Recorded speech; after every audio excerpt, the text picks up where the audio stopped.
Hello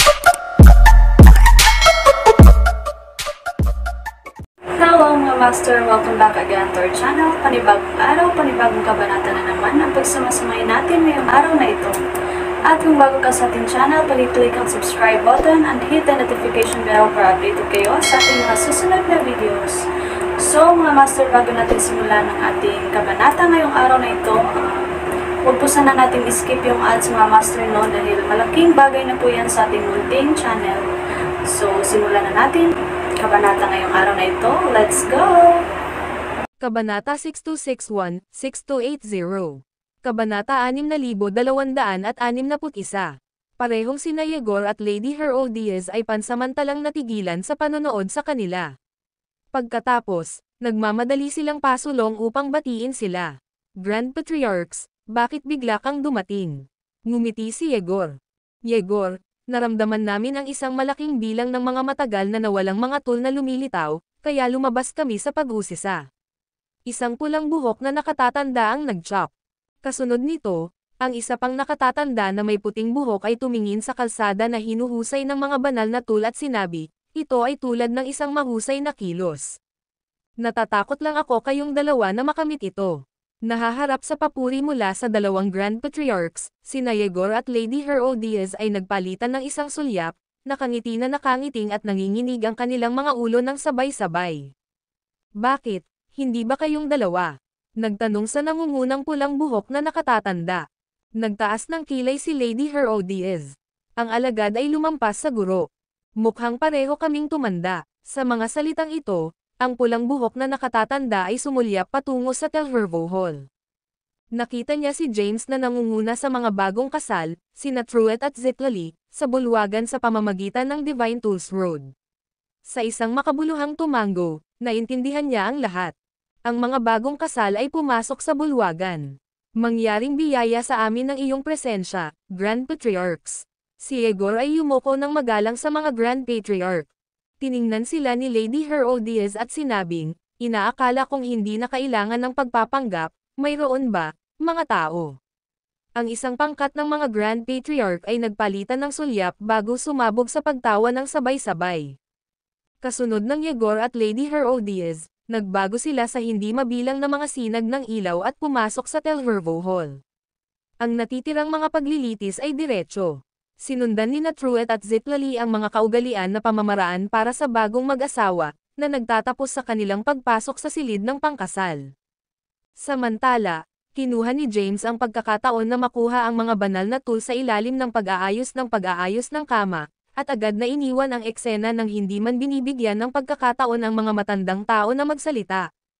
Si Yegor at Lady Herodias ay natural na naintindihan ang mga hangarin ni James. Sa halip na maiwasang siya, aktibong tumulong sila, na pinipigilan ang mga lumang fox sa site mula sa pagkuha ng isang salita.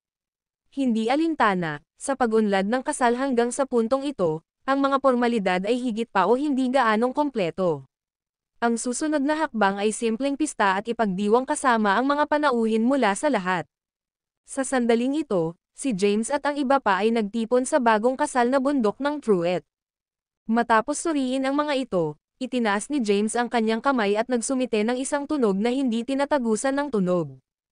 Pagkatapos, ang kanyang ekspresyon ay naging grim. Magsalita ka. Ano ang nangyayari? Nakakakita ng sama ng loob ni James, Lila, Rebella, Zaisha, at Adair na nagpalitan ng mga sulyap at ibinaba ang kanilang mga ulo. Maaari kang maglaro ng normal, mahigpit na sabi ni James. Gayunpaman, hindi ito ang oras o ang lugar para sa iyong mga kalokohan. Master, mabilis na itinaas ni Adair ang kanyang ulo, na, mga kasal ay dapat na buhay na buhay. Ang mga kasalan ay talagang buhay na buhay, walang tiyaga si James. Gayunpaman, hindi bago ang nobya ay lumabas ng karwahe, pagkatapos lamang ng seremonya. Hindi mo ba naiintindihan? Ang mga kaugalian ng tao ay may napakaraming mga patakaran, ungol ni Adair sa ilalim ng kanyang paghinga. Natututo pa rin kami mula sa iyo. Hold on. Itinuro ni James si Adair. Kaya, ikaw ang mastermind sa likod ng pangyayaring ito. Hindi ako. Mabilis na hinawakan ni Adair ang kanyang kamay. Sinabi mismo ni Zitlali na hindi niya iiwan ang karwahe maliban kung dumating ka. Ang video na ito ay edited by Herban Storytelling. Kabanata 6262. Manamham. Mabilis na tumango si Zeisha. Maaaring magpatotoo, Zitlali mismo ang sinabi nito. Ito ay dapat na ganito. Tumingin si Rebella kay James. Hindi ka lamang ang kanilang kapatid, kundi pati na rin ang kanilang matchmaker. Paano niya maiiwan ang karwahe kung hindi ka naruroon? Ano ang ginagawa nito sa tabi ng nobya? Kung hindi natin itinatakda ang tono sa sitwasyong ito, paano natin maaasahan ang isang kaaya-aya na kapaligiran kapag pinapasok natin ang pamilya ng ikakasal? Layla chimed in. Tumawa si James nang makinig sa kanilang mga paliwanag sa sarili. Hanggang sa, alam, wala sa iyo ang nag-asawa, o kahit na sa isang relasyon. Saan mo nakuha ang lahat ng mga maling ideya na ito? Sa kanyang mga salita, ang maraming mga nakamamanghang kababaihan ay sumulyap sa bawat isa at ibinaba ang kanilang mga ulo muli, pakiramdam na nagkamali. Naniniwala pa rin sila na nasa kanan sila. Pagkatapos ng lahat, mayroon silang mga tungkulin, na kung saan ay kumakatawan sa pamilya Zitlali. Likas na kailangan nilang itaguyod ang kanyang mga interes. Samantala, kinakatawan ni James ang panig ni Truett, na responsable para sa lahat ng mga pag-aayos dito. Tila medyo nagdomineering na siya ay kumuha ng isang hands-off na diskarte at sinisisi sila. Bigla namang nakabarged si Truett tulad ng malapit nang masabihan sila ni James. Ito ang lahat ng iyong kasalanan. Agad na itinuro ni Adair si Truett. Naging mapanlin lang kami dahil sa iyo. Tama yan, panipi. Malakas na sumulyap si Zeisha sa Truett. Ang Zitlali ay hindi lalabas mula sa karwahe, at hindi ka man lang nag-abala na lumapit at maaliw siya. Nagtago ka at hindi nagpakita. Ito ay katanggap-tanggap. Little Truett, kasal ka na ngayon. Nakatitig si Rebella kay Truett. Hindi ka namin maliligtas kung maglakas loob kang hayaang magdusa si Zitlali, kahit na hanggang sa pang-aabuso. Hindi na kailangan ng kalokohan. Binaril ni Layla si Truett. Hindi ito tapos na. Dapat nating pindutin siya pagkatapos ng kasal. Si Truett ay nagsuot ng isang mapait na ekspresyon habang nakikinig siya sa pag-aalsa mula sa maraming nabubuhay na nilalang. Pagkatapos, tiningnan niya si James. James, natakot nila ako ng sobra, hindi naglakas loob na pumasok sa silid ng pangkasal. Karapat-dapat ka, walang magawa si James. Dapat nasa loob ka ng nobya ngayon. Ano ang ginagawa mo dito? Hindi lang ako ang lumabas. Ginawa din niya. Biglang lumingon si Truett, na nagtuturo sa labas ng hadlang na hindi tinatagusan ng tunog. Sa susunod na sandali, si Zitlali, nakasuot ng kasuotan sa pangkasal, sumabog. O aking kabutihan, bulalas ni Rebella. Naiintindihan mo ba ang mga patakaran? Nakarating ka na ba sa ikakasal? Ito ang unang pagkakataon. Masyadong tamad na dumaan sa lahat ng mga formalidad. Umupo si Zitlali sa tabi ni Truett nang walang pasubali. Walang mga tagalabas dito, let lang ang chat, hindi ba? Lahat ay naiwan na walang pagsasalita. Pagkatapos ay sinimulan nilang talakayin kung bakit biglang nawala si James at hindi nakatanggap ng paanyaya. Isinalaysay ni James ang insidente sa mga paanyaya. Matapos marinig ito, naging malamig ang ekspresyon ni Layla. Kaya, dumating na si Zachary, ngunit hindi namin siya nakita kanina. Hindi siya lilito sa Telhervo Hall, snort ni Truett. Nagpadala ng isang magalang na paanyaya kay James. Siya ay natural na manatili sa Grand Patriarch Pavilion. Ang katutubong ito ay walang kahihiyan, malamig na sabi ni Rebella. Dapat nating husayin ang mga account sa kanya mamaya. Hindi lamang mag-areglo ng mga account, sabi ni Layla, malamig din. Kailangan ding gawin siyang ibigay sa isang bagay. Nakita lamang ang madilim na landas ng langit. Ang mga mata ni Adair ay kumislap. Mayroon siyang isang kaguluhan sa dugo kasama si Zachary, bakit hindi natin siya dinala at salakayin si Zachary na magkasama mamaya? Ang video na ito ay edited by Herban Storytelling. Kabanata 6263. Nagbago ang ekspresyon ng lahat na parang nakakita sila ng isang demonyo habang pinapanood nila si Adair. Ano ang mali? Natigilan si Adair. Natagpuan mo ba ang lahat na hindi naaangkop? Nag-click si Rebella sa kanyang dila. Pinahihintulutan mo ang madilim na makalangit na landas at labis na Zachary. Eksakto, tawa ni Truett. Ang pagdurusa ni Zachary ay bumaba na. Maaari naming ibagsak siya nang hindi nangangailangan ng alyansa sa madilim na langit na landas. Inilipat ni Adair ang kanyang mga mata nang marinig ito. Kaya, kailan tayo hilipat? Sa mga salitang ito, tiningnan ng lahat si James ng sabay-sabay dahil maaari lamang niyang gawin ang pagpapasyang ito. Samantala, si James ay nalubog sa katahimikan. Sa Skynet orchestrating tulad ng isang engranding eksena, na nag-aanyaya sa mga bayani mula sa lahat ng mga kalagayan ng buhay, ang orihinal na hangarin ay maaaring magdagdag ng kinang sa kasal na ito. Gayunpaman, nagtaka si James kung tunay na inaasahan nila ang nakatagong pagtataksil at krisis sa likod nito.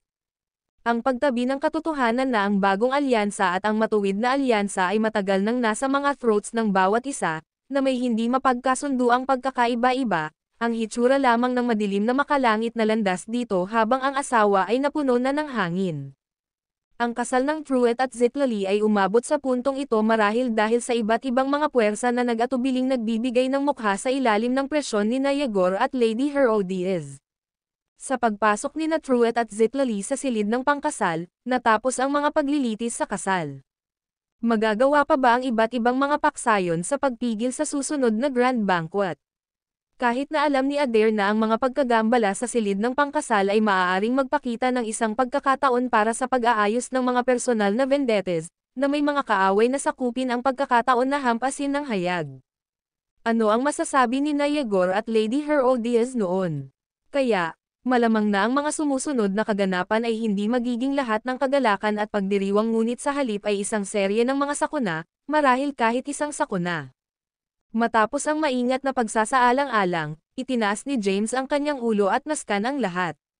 Si Zachary ay mayroon pa ring mga gamit. Hindi kami makagalaw laban sa kanya pansamantalang, right ngayon, mas nababahala ako tungkol sa lupain ng Forlat. Lahat ay nagpahayag ng pagtataka ng sabay-sabay. Layla, Rebella, sabi ni James. Palawakin ang iyong mga kamay. Nag-atubiling sandali sina Layla at Rebella bago nag-atubiling maabot.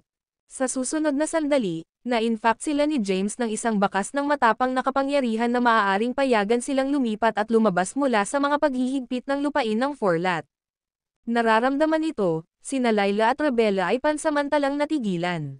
Ito ay humirang sa iyo bilang kaliwa at kanang Grand Lords ng Jade Mora Empire, sadyang sinasadya ni James. Si Layla ay ang kaliwa, at ang Rebella ay ang kanan. Hurry pabalik sa lupain ng Forlat at mga siwa sa lahat ng nabubuhay na nilalang doon. Nang hindi naghihintay para tumugon sina Layla at Rebella, tumingin sina James kina Zacia at Adair. Pareho kayong bumalik bilang kaliwa at kanang mahusay na matatanda ng Jade Mora Empire, upang tulungan sina Layla at Rebella. Lahat sila ay nagulat sa deklarasyong ito. Hindi nila maintindihan kung bakit pinipilit ni James na ibalik ang mga ito sa sandaling ito, at sa mga mabibigat na responsibilidad. Sa puntong ito, itinaas ni Adair ang kanyang ulo sa pagkadismaya. Master, hindi pa namin natapos ang pagdalo sa kasal. Paano pa ang plano mo sa pagdalo? Sinulyapan siya ni James. Natapos ang seremonya. Inaasahan mo bang masaksihan ang gabi ng kasal ng mag-asawa? Panipi. Sa mga salitang ito, naiwan silang hindi nagsasalita. Hinihiling ko sa iyo na bumalik sa Forlat Land, ito ay isang utos. Ang mga mata ni James ay makitid sa mga slits. Dahil ang pagtatatag ng Jade Mora Empire, ito ang unang pagkakataon na binigkas ko ang apat na salitang ito, nagsasukat ka ba na sumuway? Nang marinig ito, ang apat na nabubuhay na nilalang ay tumingin sa bawat isa sa katahimikan bago mabilis na yumoko at nag-atubiling huminto sa hangin. Huwag isipin ang paglalaro ng mga trick. Maaari bang maunawaan kung bumalik ka sa lupain ng Forlat, malakas na ipinahayag ni James. Kung may sino mang nang ahas na sumuwi sa utos na ito, agad silang maialis mula sa Jade Mora Empire, at lahat ay maiiwasan. Gayunpaman, nagsalita muli si James bago sila makapagsalita. Celestial Sage at Earthly Sage, guguluhin kita na escort sila. 2 gintong ilaw ang nakapaloob sa Layla, Rebella, Zacia, at Adair, na pinalayo ang mga ito ng diretsyo. Ito ay hindi hanggang sa sandaling ito na tiningnan ni Truett at Zitlali si James na may pagtataka. Kabanata 6264. Ano ang nangyayari, James? Mayroon ka bang premonition, James? Itinaas ni James ang kanyang ulo at sinabi ng basta-basta, may isang bagay, kailangang ipagkatiwala sa iyo. Itinaas niya ang kanyang kamay, at ang matapang na tower, na kinokontrol ang lupain ng Forlat, ay lumitaw sa kanyang palad. Ang tower ay naglabas ng itim at puting ilaw. Parehong natigilan sina Truett at Zitlali nang makita nila ito. Pansamantalang ipagkatiwala ko ang matapang na tower sa iyo. Ibinigay ni James ang tower kay Truett. Maaaring umalis ng ilang oras. Inaasahan na ang Skynet at ang sekta ng Lostes ay maaaring maprotektahan ang lupain ng Forlat sa aking kawalan. Nang marinig ito, mabilis na tumayo si Truett. James, kami rin ay bahagi ng Jade Mora Empire. Hindi ka mula ngayon. Ginambala ni James si Truett. Ikaw ang batang master ng Skynet, pagkatapos ng iyong kasal, ang iyong ama at ina ay dapat ibigay sa iyo ang mga gawain ni Skynet. Gamit iyon, lumingon siya sa Zitlali. At ikaw, na may hawak na bagyo, ay naging pinuno ng sekta ng Lostes. Kapag nakipagpulong ka kay Sir Mataneo mamaya, gagawin ko ang kahilingan na ito sa kanya, at tiyak na sasang-ayon siya. Panipi. Hindi. Biglang nabalisa si Truett. James, kung ano ang napakahalaga na kailangan mong. Palagi mong nais na maghukay ng mas malalim. Ginambala muli siya ni James. May asawa ka na ngayon. Ito ay oras na maging isang lalaki. Kailangang maging mature at matino. Si Truett ay hindi nagsalita. Bumantong hininga si Zitlali at bumulusok.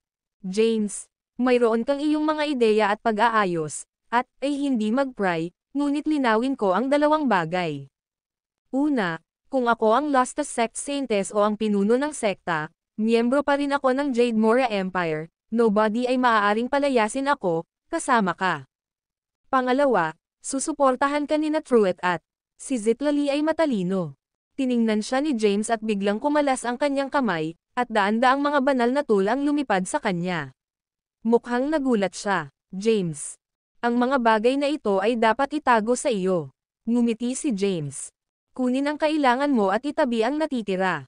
Magiging mahusay sila sa amin sa hinaharap.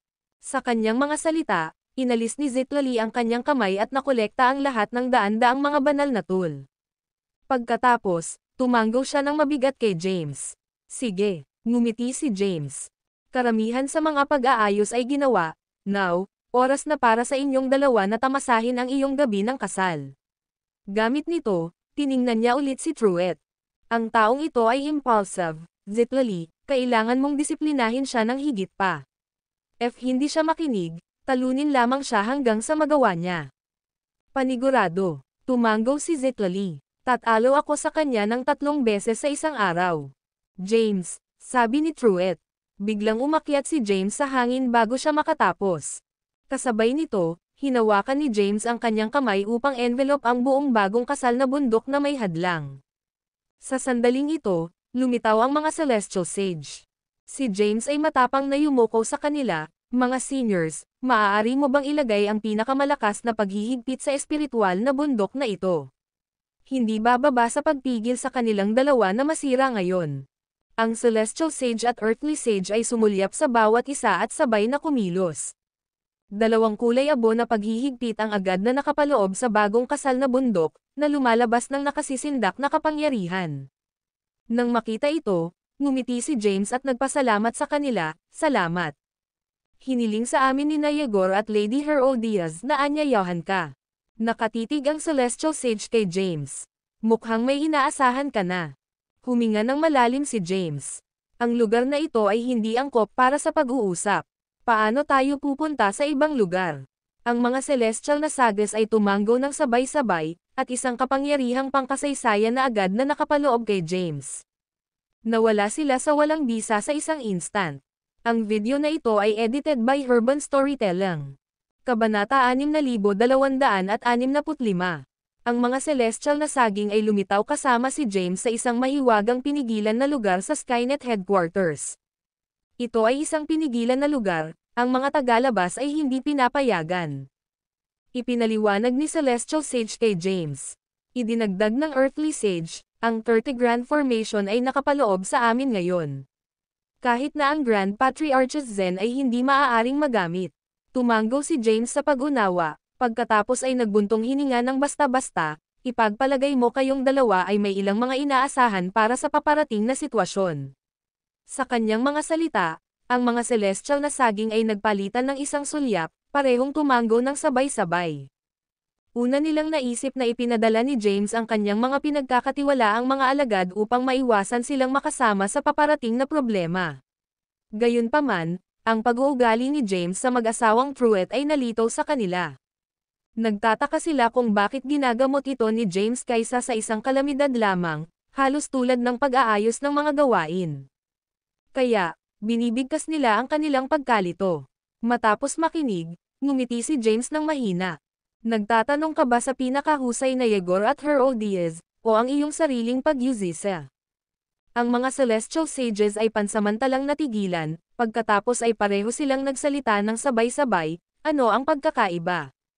Kalmado ang sagot ni James, kung ito ang iyong pagtatanong, maaari lamang magsulat ng 2 titik at hilingin sa iyo na ibigay ito kina G.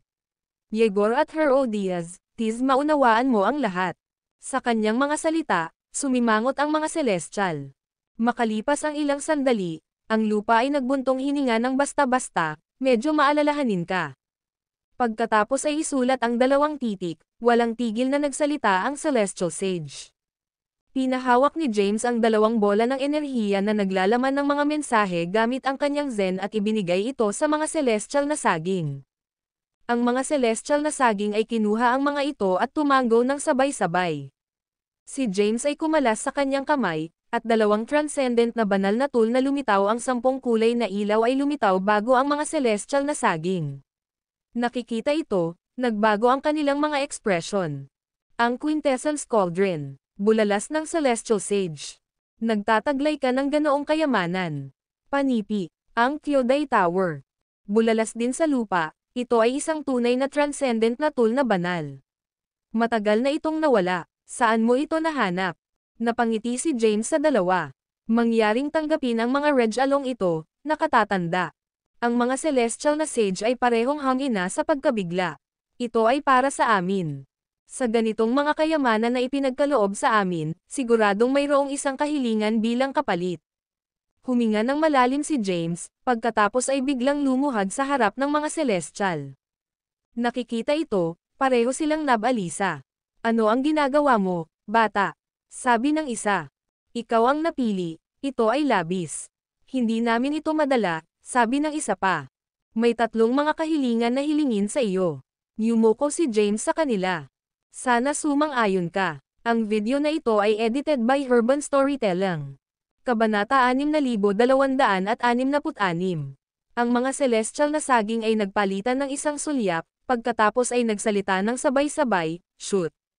Sinabi ni James na same time, ang unang bagay ay dapat mong bantayan ang bagong kasal na espiritual na bundok kung saan naninirahan sina Truett at Zitlali. Hindi sila lumabas, anuman ang mangyayari sa labas. Sa kanyang mga salita, ang mga celestial na sage ay sabay-sabay na kumalas sa kanilang mga browser. Tinanong ng earthly sage, at ang pangalawang bagay. Mangyaring alagaan ang aking mga anak at Maxine Caden. James, ekspresyon ay naging libingan. Inaasahan mong masiguro mo ang kanilang kaligtasan sa mga mahahalagang sandali. Nang marinig ito, dumilim ang mukha ng celestial sage. Pinaburan sila ni Yegor at Lady Herodias. Anyone na ng ahas na maging walang respeto sa kanila ay naghahanap ng kamatayan. Ipinapangako namin sa iyo. Ang earthly sage ay naayos ang kanyang tingin kay James. Ano ang pangatlong bagay? Ang pangatlong bagay, basta-basta ni James. Kung kinakailangan, inaasahan na maaari kang magpahiram ng isang kamay sa lupain ng Forlat, pinoprotektahan ang mga nabubuhay na nilalang sa madilim na mundo. Sa ganito, nagulat ang mga celestial na saging. Hindi nila inaasahan ang 3 mga kahilingan ni James na maging ganito, lalo na sa wala tungkol sa kanyang sariling kaligtasan. Tila alam na niya ang kanyang kapalaran. Huminga ng malalim, ang celestial sage ay nakatitig kay James. Bata, ang halaga ng 2 Regalong ito ay hindi tumutugma sa 3 bagay na hinihiling mo. Magsalita ka na kung mayroon kang mga paghihirap, at tutulungan ka namin. Basta hininga ng sambong. Ang 2 kayamanan na ito ay sapat upang magmaneho ng 5 quasi-Dailcon rango ng mga powerhouse upang ipagsapalaran ang kanilang buhay para sa iyo. Hindi tayo maaaring maging isang pagbubukod. Si James ay ngumiti ng mahina sa kanila, ikaw ang mga ninuno ng langit at lupa.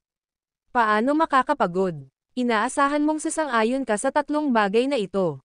Lubhang nagpapasalamat, magbayad ng kabaitan na ito kung magkaroon ng pagkakataon sa hinaharap. Panipi. Nakakakita kay James na tinukoy, ang Celestial Sage at Earthly Sage ay nagpalitan ng isa pang sulyap, pagkatapos ay dahan-daang ipinikit ang kanilang mga mata. Di nagtagal, ang dalawang transcendent na banal na tool ay nakuha sa kanila. Ang pagbibigay ng pera at paglutas ng mga kalamidad ay ang kanilang paraan ng pagsang-ayon. Tinulungan nila si James sa kanyang mga paa. Pagkatapos, tiningnan nila siya ng time ngunit nag-atubiling magsalita pa. Bilang Grand Patriarchs, hindi nila maaaring pindutin ang isang junior upang ipaliwanag ang kanyang mga dahilan. Ang Telhervo Hall ay nakaimpake, ngunit ang isang nakapangangilabot na kapaligiran ay namamalagi, at ang pag-igting ay lalong lumalaki. Mahigit sa 100 ng mga powerhouse sa rurok ng Uriswandale Rango ng ika-9 na pagdurusa ay nalock sa labanan sa labas ng pangunahing bulwagan. Ang kanilang mga kapangyarihan ng Genesis at mga ilaw ng Tayback ay sumabog, na nagtatapon ng mga supernatural na kapangyarihan, na nagiging sanhi ng panginginig sa mundo. Ang mga sobrang powerhouse na ito ay mga super sect controller ng matuwid na alyansa at ang bagong alyansa, na kumikilos sa ilalim ng mga lihim na mga order ng Gladwin at ang kabanalan ng Yakis, para sa kapakanan ng sparring. Ni si Igor o si Lady Herodias ay hindi na mamagitin, at ang mga matatanda na nakaupo sa magkabilang panig ay sabik na masaksihan ang katapangan ng kanilang mga juniors. Gayunpaman, ang mga laban sa labas ng bulwagan ay lumago ng masungit, hanggang sa kung saan ang mga paggalaw ng pagpatay ay nagtatrabaho, na nagdulot ng malubhang pinsala sa bawat isa, na umaabot sa isang punto ng walang pagbabalik, ngunit walang namamagitan. Pagkatapos lamang, ang isang nakatatanda na may puting buhok ay binomba ng isang barrage ng mga suntok sa walang bisa sa labas ng bulwagan. Ang kanyang laman ay sumabog sa isang instant, nakakagulat sa lahat ng mga powerhouse sa loob ng bulwagan. Sect leader ng Aurora Sect. Si Gladwin ay bumangon mula sa kanyang upuan at umungol, ang mga rebelde ng bagong alyansa. Ang spar na ito ay dapat magkaroon ng mga limitasyon nito. Paano sila maglakas loob na gumawa ng nakamamatay na puwersa? Sa kanyang mga salita, ang mga Grand Patriarch at Super Powerhouse ay sabay-sabay na nag-furrow ng kanilang mga browser. Ang kabanalan ng Yakis ay kumalas at tumingin kay Gladwin. Ang iyong matuwid na alyansa ay maaaring masaktan ang pinuno ng sekta ng aking mga sekta na sekta, bakit hindi namin masaktan ang iyong sekta na pinuno ng sekta ng Aurora? Ikaw ay matandang aso. Sinaksak ni Gladwin ang kanyang palad sa mesa at itinuro ng husto sa kabanalan ng Yakis. Malayo ka na. Kung gusto mo ng away, hayaang ayusin natin ito. Fine. Ang kabanalan ng Yakis ay sumiksik habang siya ay tumayo. Sasamahan kita hanggang sa huli. Mangyaring kunin ang iyong pag-aaway sa labas kung kailangan mo. Tumigas ang mukha ni Lady Herodias. Huwag guluhin ang kapistahan. Ang pagdinig ng mga salita ni Lady Herodias, si Gladwin at ang kabanalan ni Yakis ay malamig na sumingit at agad na sumugod sa labas ng bulwagan. Ang video na ito ay edited by Urban Storytelling. Kabanata 6267. Nakakakita ng eksenang ito, ang isang Grand Patriarch na may mga puting templo na nakaupo sa tabi ni Lady Herodias ay biglang nag-chuckled at sinabing, ang mga nakababatang henerasyon ngayon ay nagiging mas at masigasig. Naglakas loob silang maging matapang at walang awa. Well, hindi mo masabi ito, Sir Stephen. Ang isa pang Grand Patriarch na may pulang buhok ay nag-shock at sinabing, ang bawat isa ay nangunguna sa isang sekta ngayon, paano sila mabuo kung hindi sila nakikipagkompetensya? Ang mga salita ng pulang buhok na Grand Patriarch ay agad na sumasalamin sa iba pang mga Grand Patriarch na naroroon, na tumango sa isa't isa. Ang mundo ng Genesis ay palaging isang mundo ng kaligtasan ng pinakamababang. Na may limitadong mga mapagkukunan, natural na ang malakas ay iginagalang. Napaglaban namin ang aming paraan tulad nito. Ang mainit na dugo ng henerasyon ay naiintindihan, let na naglalaro sila. Tila na ang parehong kabanalan ng Yakis at Gladwin ay may maihahambing na mga base sa paglilinang. Ang labanan na ito sa pagitan nila ay medyo nakakaintriga. Ang dalawang juniors na ito ay nasa mga logro para sa maraming mga entrepok at hindi pa rin natutukoy ang isang nagwagi. Hindi kami interesado sa kanilang pagganap. Instead, interesado kami sa napili. Tulad ng nahulog ang kanilang mga tinig, si Gladwin at ang kabanalan ng Yakis sa labas ng bulwagan ay nagsimulang lumaban. Kapag gumawa sila ng kanilang paglipat, lahat ito ay nagwawasak ng mga supernatural na kapangyarihan. Lalo na ang hininga ng historial ni Gladwin. Kapag pinakawalan, ang buong Telhervo Hall sa labas ay napuno ng gintong ilaw, na lumilikha ng isang marilag at kamangha-manghang paningin. Ang kabanalan ng Yakis ay hindi malalampasan. Sa gitna ng gintong ilaw na ito, lumipat siya ng gaanong bilang isang lunok, na nakikipagtalo sa iba't ibang mga supernatural na kapangyarihan mula sa Gladwin, na hindi nahuhulog. Tulad ng sila ay mabangis na nakikibahagi sa labanan, ang mga celestial na saging ay lumakad ng marahan kasama si James. Sa hitsura ni James, ang lahat ng mga super powerhouse at Grand Patriarch sa bulwagan ay nagsumite ng kakaibang sulyap sa kanya ng sabay-sabay. Halika rito, Little James. Ngumiti si Lady Herodias at tumayo, kumakaway sa kanya. Tumayo rin si Yegor at ngumiti. Medyo huli ka na, James. Yumuko si James sa kanila. Pagkatapos, lumakad siya papunta sa pulang carpet na hakbang-hakbang sa ilalim ng mga titig ng mga powerhouse at Grand Patriarch. Kung saan man siya magpunta, ang lahat ng mga powerhouse na alam niya ay tumayo upang batiin siya. Kasama dito hindi lamang si Yancy Quaid, ang pinuno ng sekta ng Bihaterm, at si Wiley Harriet, ang Panginoon ng mundo ng Genesis, ngunit din ng ilang mga matatanda ng sekta ng Libog. Ang mga super powerhouse sa pinangyarihan ay tumayo din upang batiin siya ng paisa-isa, na hindi nagpapakita ng pag-aalinlangan sa kanya sa kabila ng pagiging isang junior sa rurok ng Uriswandale Rango ng 8 kabigatian. Pagkatapos ng lahat, ang mga nabubuhay na nilalang na maaaring umupo sa bulwagan na ito ay lahat ng malalaking pagshot na nakakita sa mundo.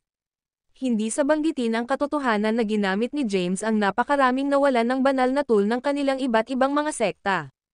Ang pagiging napili lamang sa panghuli gininto ang katawan ay sapat na upang gawin silang humanga sa kanya. Ito ay tiyak dahil sa panghuli na gintong katawan na ang bawat isa sa kanila ay may isang pahiwatig ng kasakiman sa kanilang mga mata. Maging ang pangkat ng supremely na nilinang ng mga Grand Patriarch ay walang pagbubukod. Umupo ka rito. Ngumiti si Yegor at sinabing, ikaw ang kalaban ngayon. Nang makita ni James ang lugar na nagbakasyon si Yegor, ito ay talagang nasa pagitan niya at ni Lady Herodias, kaya't nagmamadali siyang umiling-iling. Tercel umupo doon. Gamit nito, naglakad siya patungo sa isang madilim na sulok. Nakikita ito, ang lahat ng mga powerhouse ay naruroon na nakasimangot ng sabay-sabay, at ang ilan sa kanila ay nagpapakita ng mga palatandaan ng galit. Wala siyang kaugalian, na nagpapakita ng kawalang galang habang umaasa sa pagiging napili. Eksakto, hindi rin niya binibigyan ng mukha sina Yegor at Lady Herodias, ngunit tumatakbo upang makasama ang isang masasamang. Ano ang ugnayan sa pagitan niya at ng masamang tao? Maaari ba siyang maakit ng kanyang kagandahan? Nagtataglay siya ng panghuli gininto ang katawan. Hindi namin dapat hayaang samantalahin siya ni Avildor. Kabanata 6268. Kung ang Akvildor ay nakakakuha ng panghuli gininto ang katawan, hindi ba mapapahamak ang mundo ng Genesis sa sakuna? Maghintay tayo para sa tamang sandali upang malutas ang puntos, no rush para sa ngayon. Ang pakikinig sa mga bulong na pag-uusap ng mga powerhouse, ang mga Grand Patriarch na nakaupo sa magkabilang panig ni Yegor at Lady Herodias ay nagpalitan ng sulyap, ang kanilang mga mata ay nagbubunyag ng mga nakatagong kahulugan. Samantala, umupo si James sa tabi ng Dark Thea, tumanggaw ng bahagya sa kanya. Mukhang may pinahahalagahan pa rin ako. Si Dark Thea ay nakangiti na kaakit-akit. Well, sa napakaraming mga bisita na darating at pupunta ngayon, dapat mayroong ilang mga normal, di ba? Gamit nito, itinaas niya ang kanyang baso ng Keros patungo kay James. Uminom tayo upang mapuko ang mga lumang aso na ito. Ang katahimikan ay nahulog sa lahat. Gayunpaman, mahinahon na ngumiti si James at itinaas ang kanyang baso bilang tugon. Sa sandaling iyon, biglang hinawakan ni Dark Thea ang kanyang kamay. Ito ay kung paano tayo dapat uminom. Gamit nito, ininterahan niya ang kanyang kamay kay James, Tinagilid ang kanyang ulo upang matapos ang kanyang inumin. Ito ay isang toast na tinutulungan ng alak. Nahuli si James, pagkatapos ay nagbuntong hininga sa loob. Thea, uminom tayo ng isang cross-cup wine toast sa kasal ng aming kapatid. Ito ay isang paraan upang ipagdiwang ang aming muling pagsasama. Sa pag-iisip na iyon, dinala niya ang kanyang baso sa isang gulp. Nakakakita ng dalawa sa kanila na umiinom ng toast na parang walang nangyari. Ang mga super powerhouse at grand patriarch sa eksena ay gamulong ng walang tigil ang kanilang mga mata. Ang ilan ay nagsisimula pa ring tumayo sa galit ngunit pinigilan ng kanilang mga kasama. Sina Yegor at Lady Herodias ay nagpalitan ng isang sulyap, na parehong nagbubunyag ng mga ngiti ng kaluwagan. Ang iba ay maaaring hindi alam ang kanilang relasyon, ngunit sina Yegor at Lady Herodias ay may ilang ideya. Gayunman, ang nakikita ang pares na ito ng mga mahilig sa pag-ibig na pulong sa ganitong paraan at sa ganoong okasyon ay tunay na nakalulungkot. Tila nakakuha na sila ng sapat na puot. Noon lamang, ang labanan sa pagitan ni Gladwin at ang kabanalan ng Yakis ay tumaas sa labas ng Telhervo Hall, na nagdulot ng kaguluhan at kadiliman. Inilabas nila ang hindi mabilang na mga transcendent na supernatural na kapangyarihan, na may kapangyarihan ng Genesis at ang banayad na pangkasaysayan na kapangyarihan na nakikipag-ugnay, sumasabog, na nag-iiwan ng mga lugar ng pagkasira. Kung hindi para sa Skynet na nag-activate ng 30 Grand Formation, hindi ito makatiis sa natitirang mga shockwaves. Sa panunood ng labanan sa lupa sa labas, biglang nag-shock si James, sino ang mas malakas sa pagitan ni Gladwin at ng kabanalan ni Yakis. Sila ay ilang mga lumang aso lamang, Dark Thea sneered. Minsan, abutin ang ranggo ng Quasi-Delcon, pareho silang patay na karne. Naririnig ito, walang hininga si James, dapat kang umalis ng mas maaga kaysa sa huli. Mag-iwan. Tiningnan ni Dark Thea si James na parang halimaw siya. Sa palagay mo ba ay natatakot ako sa kanila? Siyempre hindi, mahina ang hininga ni James.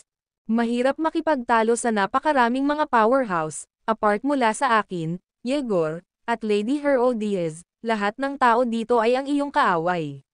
Naniniwala ka ba na makatiis ka sa kanilang pinagsamang pag-atake? Ang mga magagandang mata ni Dark Thea ay sumabog. Naglakas loob ba silang gumawa ng paglipat dito? Walang imposible, bulong ni James. Pagkatapos ng lahat, ang kasal ng aking kapatid ay nagtapos, at ngayon oras na upang ipakita ng lahat ang kanilang mga supernatural na kapangyarihan. Dark Thea swept her gaze sa paligid ng covertly. Nakakakita ng lahat ng mga super powerhouse at grand patriarch na nakatitig sa kanya, hindi niya maiwasang makaramdam ng hindi mapakali. Alam niyang tama si James, ngunit huli na. Ngayon na ang pangkat na ito ng mga lumang aso ay nakatingin sa kanya, imposibleng mag-iwan ng ligtas. Sa pag-iisip nito, muli niyang kinuha ang keros ng walang pasubali. Magpatuloy tayo sa toast. Nahuli si James, pagkatapos ay ngumiti ng Riley. Matapos ang pag-clinter ng baso sa kanya, ininom niya muli ang toast. Evildor, mayroon ka bang sapat? Isang matandang babae na may puting buhok ang biglang umungol. Kaagad, higit sa 100 ng sobrang powerhouse sa bulwagan ng sabay-sabay. Ang video na ito ay edited by Urban Storytelling. Kabanata 6269. Inilabas ni na Dark Thea at James ang kanilang mahigpit na pagkakahawak at pinapanood ang dosenang o kaya transcendent na mga powerhouse, na tila sabik na subukan ang kanilang swerte. Pareho silang sabay-sabay na pinukaw ang kanilang mga browser. Ano ito? Nabalisa kayong lahat sa amin na uminom. Madilim na Thea sneered. Madam Savannah, naiinggit ka ba dahil may isang gwapong tao sa tabi ko? Kung mayroon kang ilang mga romantikong pagkahilig, maaari ka ring kumuha ng ilang magagandang lalaki upang samahan ka para sa mga inumin at magpakasawa sa ilang maligaya, kahit natikman kung ano ang kagaya ng isang tao. Panipi. Ang eksena ay sumabog sa isang kaguluhan sa sandaling sinasalita ang mga salitang ito. Napabuntong hininga lamang si James sa walang pasalita na libangan. Kapag napinsala si Thea, maaari niyang magalit ang isang bungkos ng mga powerhouse ng hindi kahit na sinusubukan, dahil ang kanyang sama ng loob ay palaging napapuno. Ito ay lubos na labis na galit. Umungol si Savannah. Ikaw ay patutot, demonyo, walang kahihiyan at naiinis. Nag-iwas ka sa mundo ng Genesis na hindi mabilang na beses, At ngayon ay nangahas kang lumapit sa kapistahan ni Yegor at Lady Herodias upang maging sanhi ng kaguluhan. Ang iyong mga kasalanan ay lampas sa pagtubos. Tiyakin kong ang iyong kaluluwa ay kumukupas sa limot ngayon. Sa mga salitang ito, tinapal ni Dark Thea ang kanyang bibig at umiling sa pagtawa. Sa pagtawa na ito, ang mga malalakas na powerhouse ay nakikilala ang pangungutya, disdain, at condescension, na parang ang pagtawa na ito ay nakakasakit sa bawat isa sa kanila, kaya't kahit na ang mga Grand Patriarch ay nagsuot ng mga ekspresyon ng pagkagalit. Kaagad pagkatapos, si Dark Thea ay kumalas sa kanyang macelan na kamay, at isang purplish-pink light shot out, agad na hinuhubaran si Savannah ng lahat ng kanyang damit. Sa sandaling iyon, ang lahat ng mga sobrang powerhouse at Grand Patriarch na naruroon ay hindi makakatulong ngunit tumigas. Agad na tinakpan ni Lady Herodias ang mga mata ni Yegor. Hey, ito ay leopard print. Bulalas ni James. Medyo malakas ka. Si Dark Thea ay sumabog sa pagtawa. Medyo kawili-wili. Mas ligaw ka kaysa sa akin. Ikaw, ang hindi interesadong matandang madre na ito, ay medyo walang kahihiyan at naiinis, hindi ba? Si Savannah ay natupok ng isang halo ng kahihiyan at galit. Agad niyang ginamit ang banal na ilaw upang masakop ang sarili. Umungol siya sa galit, ikaw. Kumusta naman ako? Nag-abala si Dark Thea. Parehong walang kaparerikan. Ang galit ni Savannah ay umabot sa rurok nito.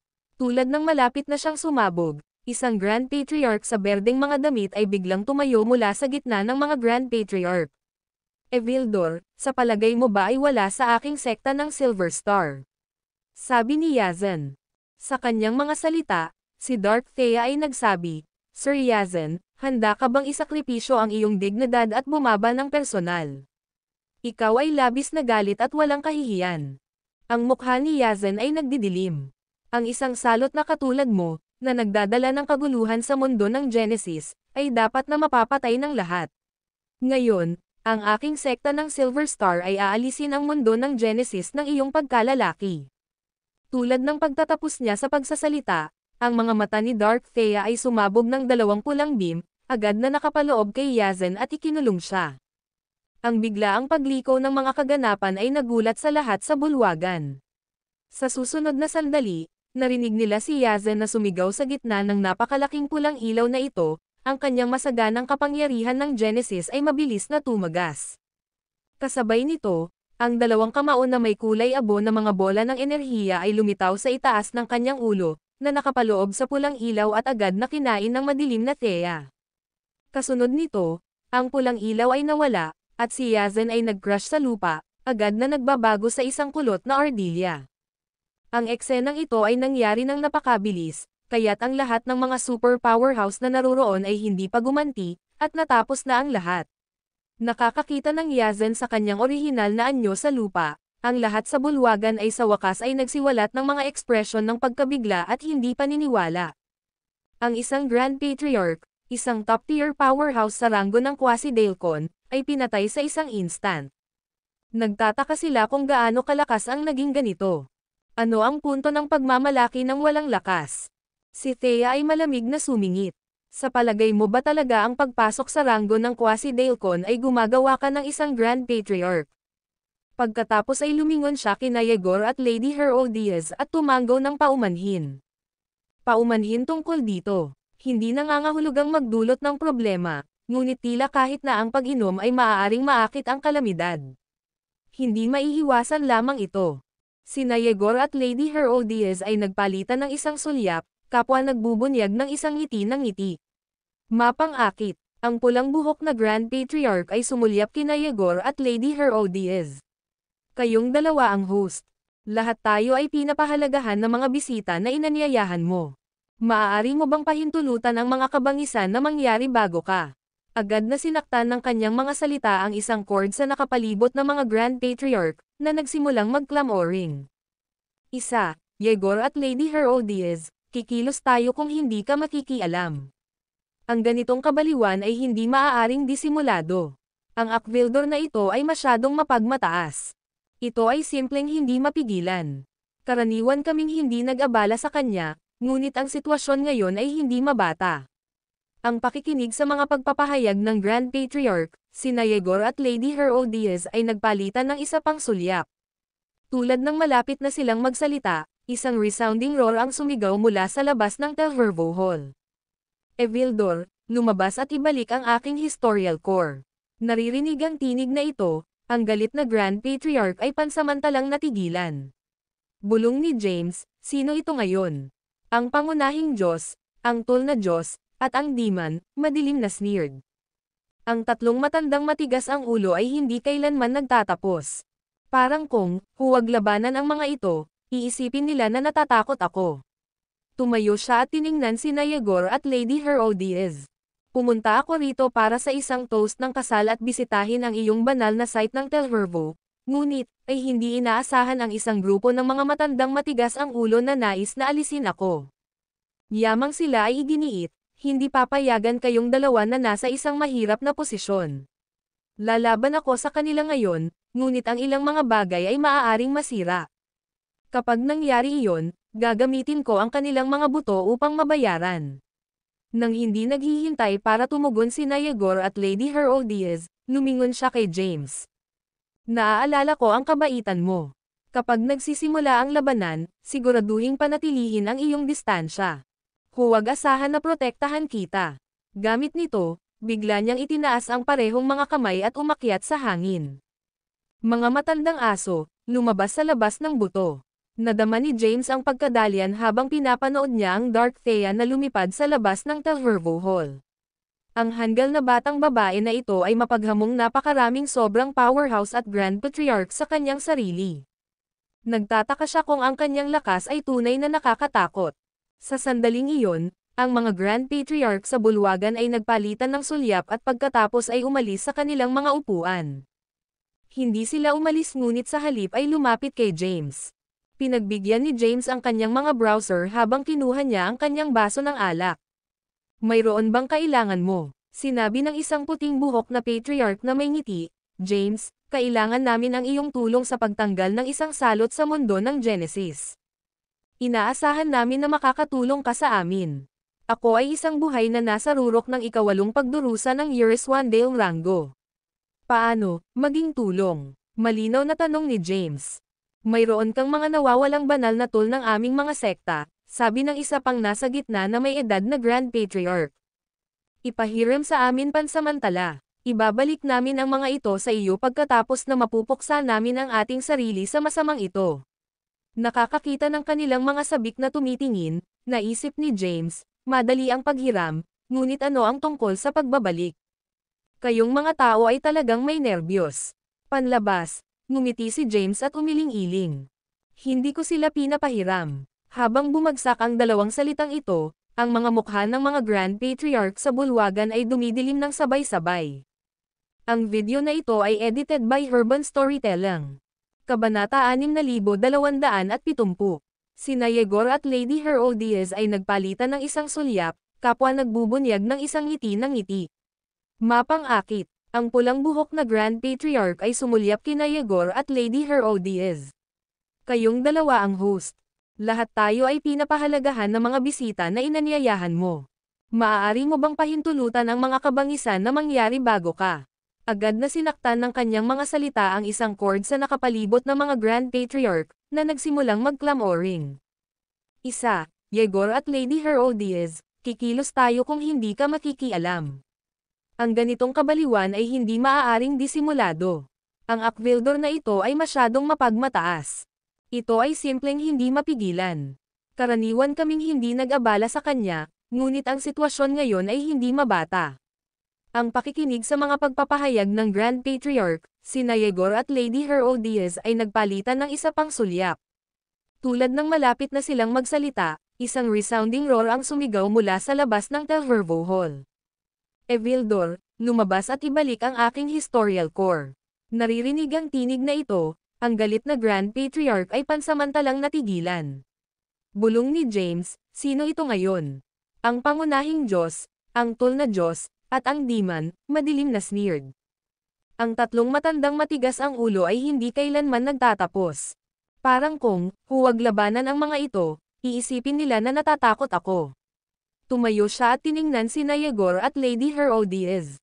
Pumunta ako rito para sa isang toast ng kasal at bisitahin ang iyong banal na site ng Telvervo, ngunit, ay hindi inaasahan ang isang grupo ng mga matandang matigas ang ulo na nais na alisin ako. Yamang sila ay iginiit, hindi papayagan kayong dalawa na nasa isang mahirap na posisyon. Lalaban ako sa kanila ngayon, ngunit ang ilang mga bagay ay maaaring masira. Kapag nangyari iyon, gagamitin ko ang kanilang mga buto upang mabayaran. Nang hindi naghihintay para tumugon sina Yegor at Lady Herodias, lumingon siya kay James. Naaalala ko ang kabaitan mo. Kapag nagsisimula ang labanan, siguraduhing panatilihin ang iyong distansya. Huwag asahan na protektahan kita. Gamit nito, bigla niyang itinaas ang parehong mga kamay at umakyat sa hangin. Mga matandang aso, lumabas sa labas ng buto. Nadama ni James ang pagkadalian habang pinapanood niya ang Dark Thea na lumipad sa labas ng Telvervo Hall. Ang hanggal na batang babae na ito ay mapaghamong napakaraming sobrang powerhouse at Grand Patriarch sa kanyang sarili. Nagtataka siya kung ang kanyang lakas ay tunay na nakakatakot. Sa sandaling iyon, ang mga Grand Patriarch sa bulwagan ay nagpalitan ng sulyap at pagkatapos ay umalis sa kanilang mga upuan. Hindi sila umalis ngunit sa halip ay lumapit kay James. Pinagbigyan ni James ang kanyang mga browser habang kinuha niya ang kanyang baso ng alak. Mayroon bang kailangan mo? Sinabi ng isang puting buhok na patriarch na may ngiti, James, kailangan namin ang iyong tulong sa pagtanggal ng isang salot sa mundo ng Genesis. Inaasahan namin na makakatulong ka sa amin. Ako ay isang buhay na nasa rurok ng ikawalong pagdurusa ng Iriswandale Rango. Paano, maging tulong? Malinaw na tanong ni James. Mayroon kang mga nawawalang banal na tool ng aming mga sekta, sabi ng isa pang nasa gitna na may edad na Grand Patriarch. Ipahiram sa amin pansamantala. Ibabalik namin ang mga ito sa iyo pagkatapos na mapupuksa namin ang ating sarili sa masamang ito. Nakakakita ng kanilang sabik na mga titig, naisip ni James, madali ang paghiram, ngunit ano ang tungkol sa pagbabalik? Kayong mga tao ay talagang may nerbiyos. Panlabas, ngumiti si James at umiling-iling. Hindi ko sila pinapahiram. Habang bumagsak ang dalawang salitang ito, ang mga mukha ng mga Grand Patriarch sa bulwagan ay dumidilim ng sabay-sabay. Ang video na ito ay edited by Urban Storytelling. Si Yegor at Lady Herodias ay mahinahon na bumangon mula sa kanilang mga upuan nang makita nila kung gaano ka nasisiyahan ang mga Grand Patriarch. Nagsimula si Yegor sa isang matitinding tinig, lahat, si James ay isang mahalagang panauhin ko. Siya rin ang tagagawa ng Truet at Zitlali. Hindi namin nais na makita ang alinman sa iyo na nagbibigay sa kanya ng isang mahirap na oras. Lahat kayo ay sikat at kagalang-galang na mga numero. Bahagyang sumimangot si Lady Herodias. Hindi ba medyo hindi nararapat para sa inyong lahat na pumili ng isang pakikipaglaban sa isang batang magsasaka na katulad niya?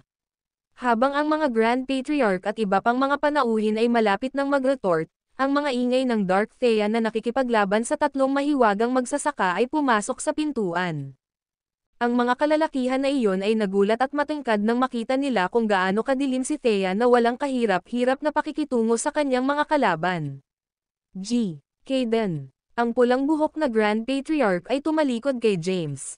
Nais naming humiram ng iyong mga banal na tool dahil kailangan namin ang mga ito upang alisin ang alinman sa murang iyon para sa kabutihan. Kaya, paano mo masisiguro na tanggihan ang aming kahilingan? Ang isang lady cultivator ay nagpakawala ng isang panunuya. Tama siya. Ang babaeng masamang babae ay sumisipsip ng paglilinang ng iba at kapangyarihan ng Genesis tuwing nais niya. Kung wala ang mga banal na tool, marami ang mamamatay sa kanyang mga kamay. Nais lamang nating mapanatili ang kapayapaan sa buong mundo ng Genesis. Ang video na ito ay edited by Urban Storytelling. Kabanata 6271. Paano ka magiging makasarili? Bakit abala ang pagtatalo tungkol dito sa kanya? Ang mga banal na tool na iyon ay nawalan ng mga kayamanan na minsan ay kabilang sa iba't ibang mga grupo o sekta. Likas lamang na hinihiling namin ang mga item na iyon mula sa kanya. Ibibigay mo ba sa amin ang aming mga banal na tool? O tutulungan mo ba ang abog na iyon? Ibinahagi niya ang isang mesa sa masigasig na si Aquildor. Dapat siya ay nasa tabi niya. Dapat niyang ninakaw ang mga banal na tool na ito mula sa aming mga pangkat. Ang lalaking ito at ang masamang babaeng iyon ay mga kasabwat. Kinurot ni James ang kanyang mga labi habang dahan-daang tinitingnan ang mga kalalakihan sa paligid niya. Sa una, pinilit nila si James na ipahiram sa kanila ang mga banal na tool na may marangal na layunin. Pagkatapos, sinimulan nila ang pagbabante sa kanya na isuko ang mga item. Kung paanong ang mga kalalakihan na iyon ay nagsimulang lumapit kay James, pinakawalan ni Herodias si Alo na umiyak at pinakawalan ang kanyang chrome. Ang mga kalalakihan ay nagtipon sa paligid ni James ay napuno ng ilang mga hakbang pabalik sa pamamagitan ng Asuden Wave ng Chrome. Pagkatapos, sina Yegor at Herodias ay nag-teleport at muling nabuo sa tabi ni James. Yegor, Herodias, ang mga mata ng pulang buhok na patriarch ay nagngangalit sa galit. Pupunta ka ba laban sa lahat ng iba pang mga nilalang ng Genesis World para sa taong iyon? Eksakto. Ang isa pang Grand Patriarch ay sumigaw ng galit, ang taong iyon ay malinaw na kasabwat ng Aquildor. Gusto mo bang protektahan ang isang taong katulad niya? Sumiksik si Yegor. Huwag pakialam kung siya ang gumagawa ng tagapag-asang o ang mga nagsusumikap. Ang taong ito ay mabuting kaibigan ng aking anak. Siya rin ang taong nagpakilala sa aking anak sa kanyang nobya.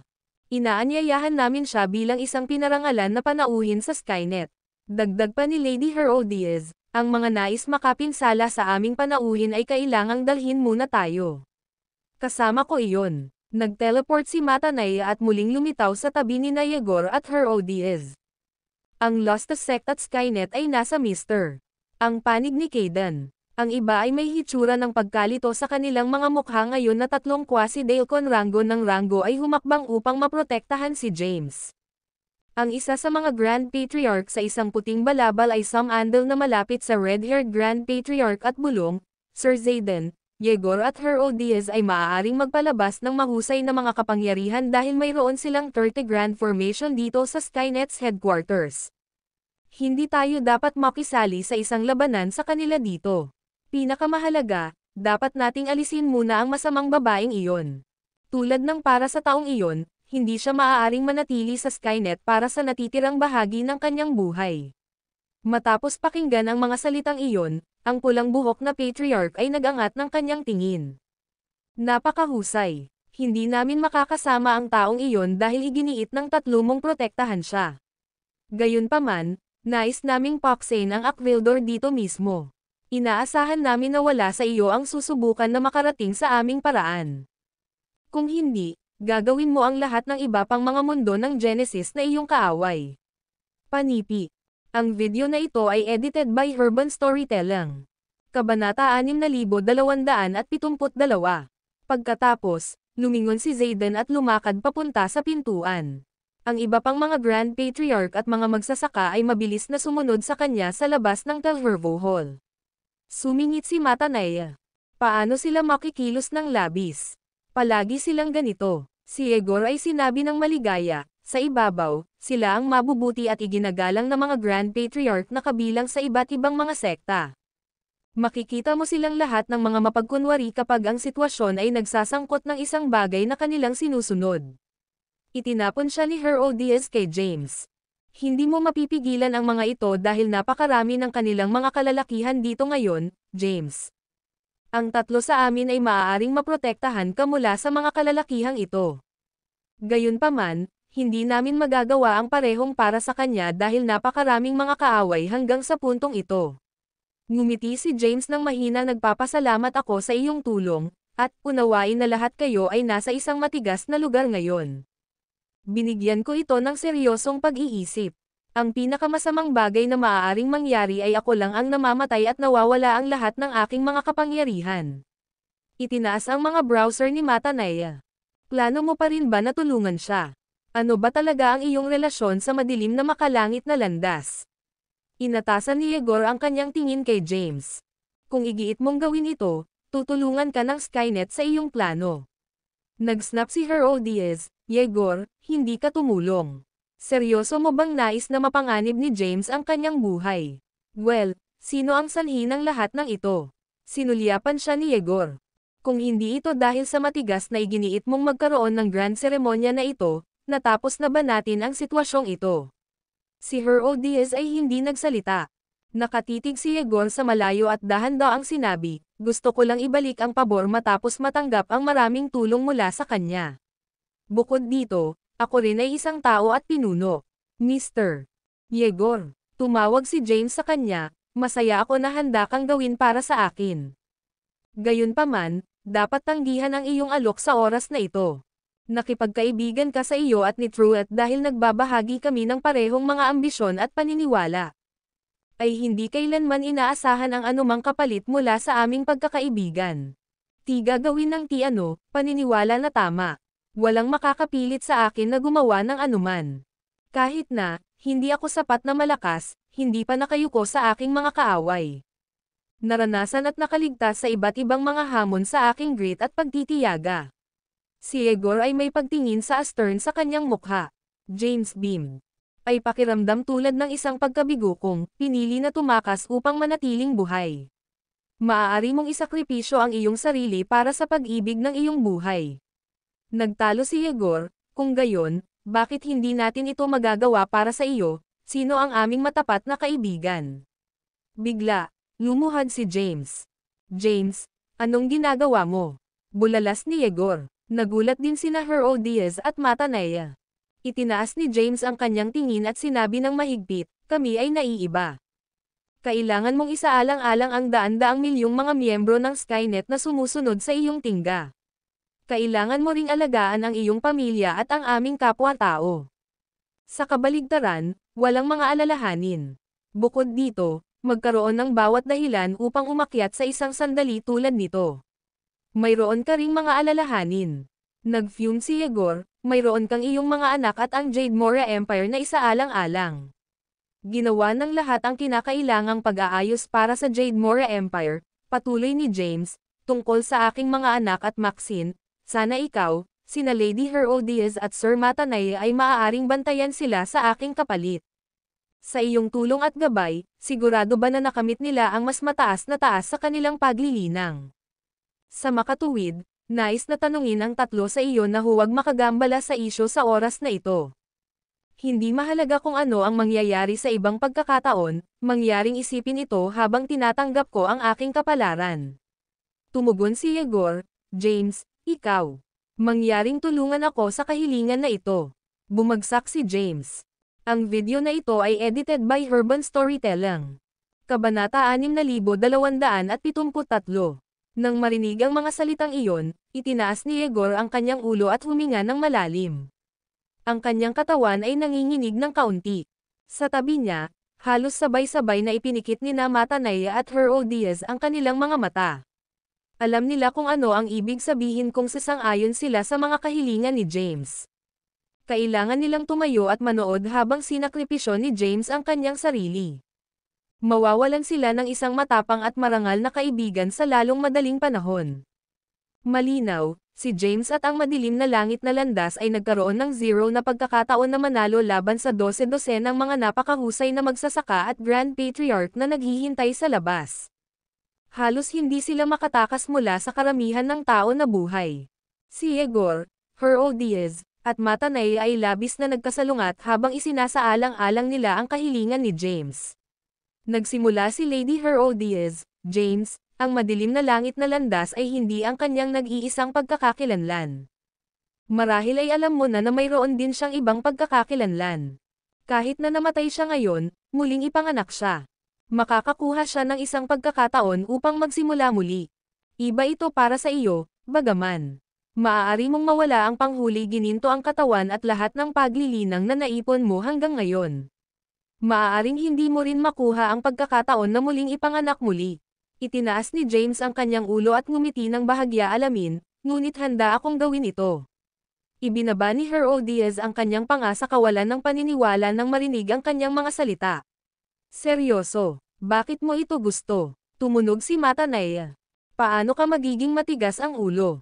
Mangyaring tanggapin ang aking kahilingan. Bobo muli ang ulo ni James. Ang kanyang tingin ay nahulog kay James. Pangako na gawin ang tinanong mo sa amin. Gayunpaman, dapat mong ipangako na susubukan mo ang iyong makakaya upang manatiling buhay. Nakilala ni James ang mga mata ni Yegor at nagbigay ng kaunting tumango. Naaktibo niya ang pangatlong form ng labanan sa Marcy Ice at ang panghuli gininto ang katawan.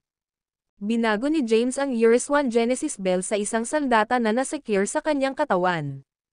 Habang lumitaw ang dalawang diagram ng Tai Chi sa ilalim ng kanyang mga paa, nagsimulang magmadali si James patungo sa pintuan. Si Matanea ay nagpabuntong hininga habang pinapanood niya si James na nagmamadali sa labas ng bulwagan. Bakit niya ito ginagawa? Bakit sa mundo? Iyon ang kanyang asawa doon. Ang boses ni Yegor ay nanginginig ng bahagya. Paano siya mapapanood at walang gagawin kapag ang kanyang asawa ay na-cornered? Bukod dito, si James ay isang matapang at kagalang-galang na tao. Hinahanap niya ang kanyang tali sa lahat ng oras na ito. Siya ang kanyang layunin at ang ilaw ng kanyang buhay. Hindi ba siya mapalad na magkaroon ng isang lalaking katulad niya bilang asawa? Ikinalulungkot ni Hero Diaz, bueno, dapat tayong lumabas sa labas at magsaya para sa kanya. Gayun din, nais na makita kung paano susubukan ng mga taong walang kahihiyan sa labas na i-twist ang katotohanan at gumawa ng mga kasinungalingan upang makamit ang kanilang mga layunin. Mapagpupuksan natin ang mga ito ng paisa-isa. Nang walang dalawang salita, tumungo si Yegor para sa pintuan na may malaking hakbang. Sina Matanea at Hero Diaz ay sumunod sa likuran niya. Sa labas ng Telhervo Hall, ang mga banggaan ng kapangyarihan ng Genesis, lakas ng kasaysayan, at isang purplish-pink na ilaw ay makikita ng mataas sa hangin.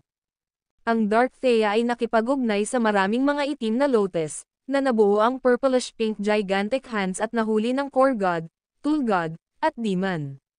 Sa tatlong malubhang na sugatan, si Dark Thea ay medyo may itaas na kamay sa puntong iyon.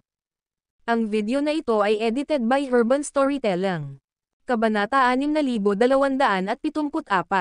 Bigla, maraming mga magsasaka ang lumitaw sa isang bilog sa paligid niya. Ang mga kalalakihan ay nag-channel ng kanilang mga kapangyarihan ng sabay-sabay habang sinubukan nilang maglagay ng isang pagbuo ng sigil lair sa paligid ng Dark Thea. Siya ay nakulong sa puwang na iyon, hindi makagalaw ng isang solong kalamnan. Noon lang, dumating si James sa ilalim ng halos natapos na porma sayon.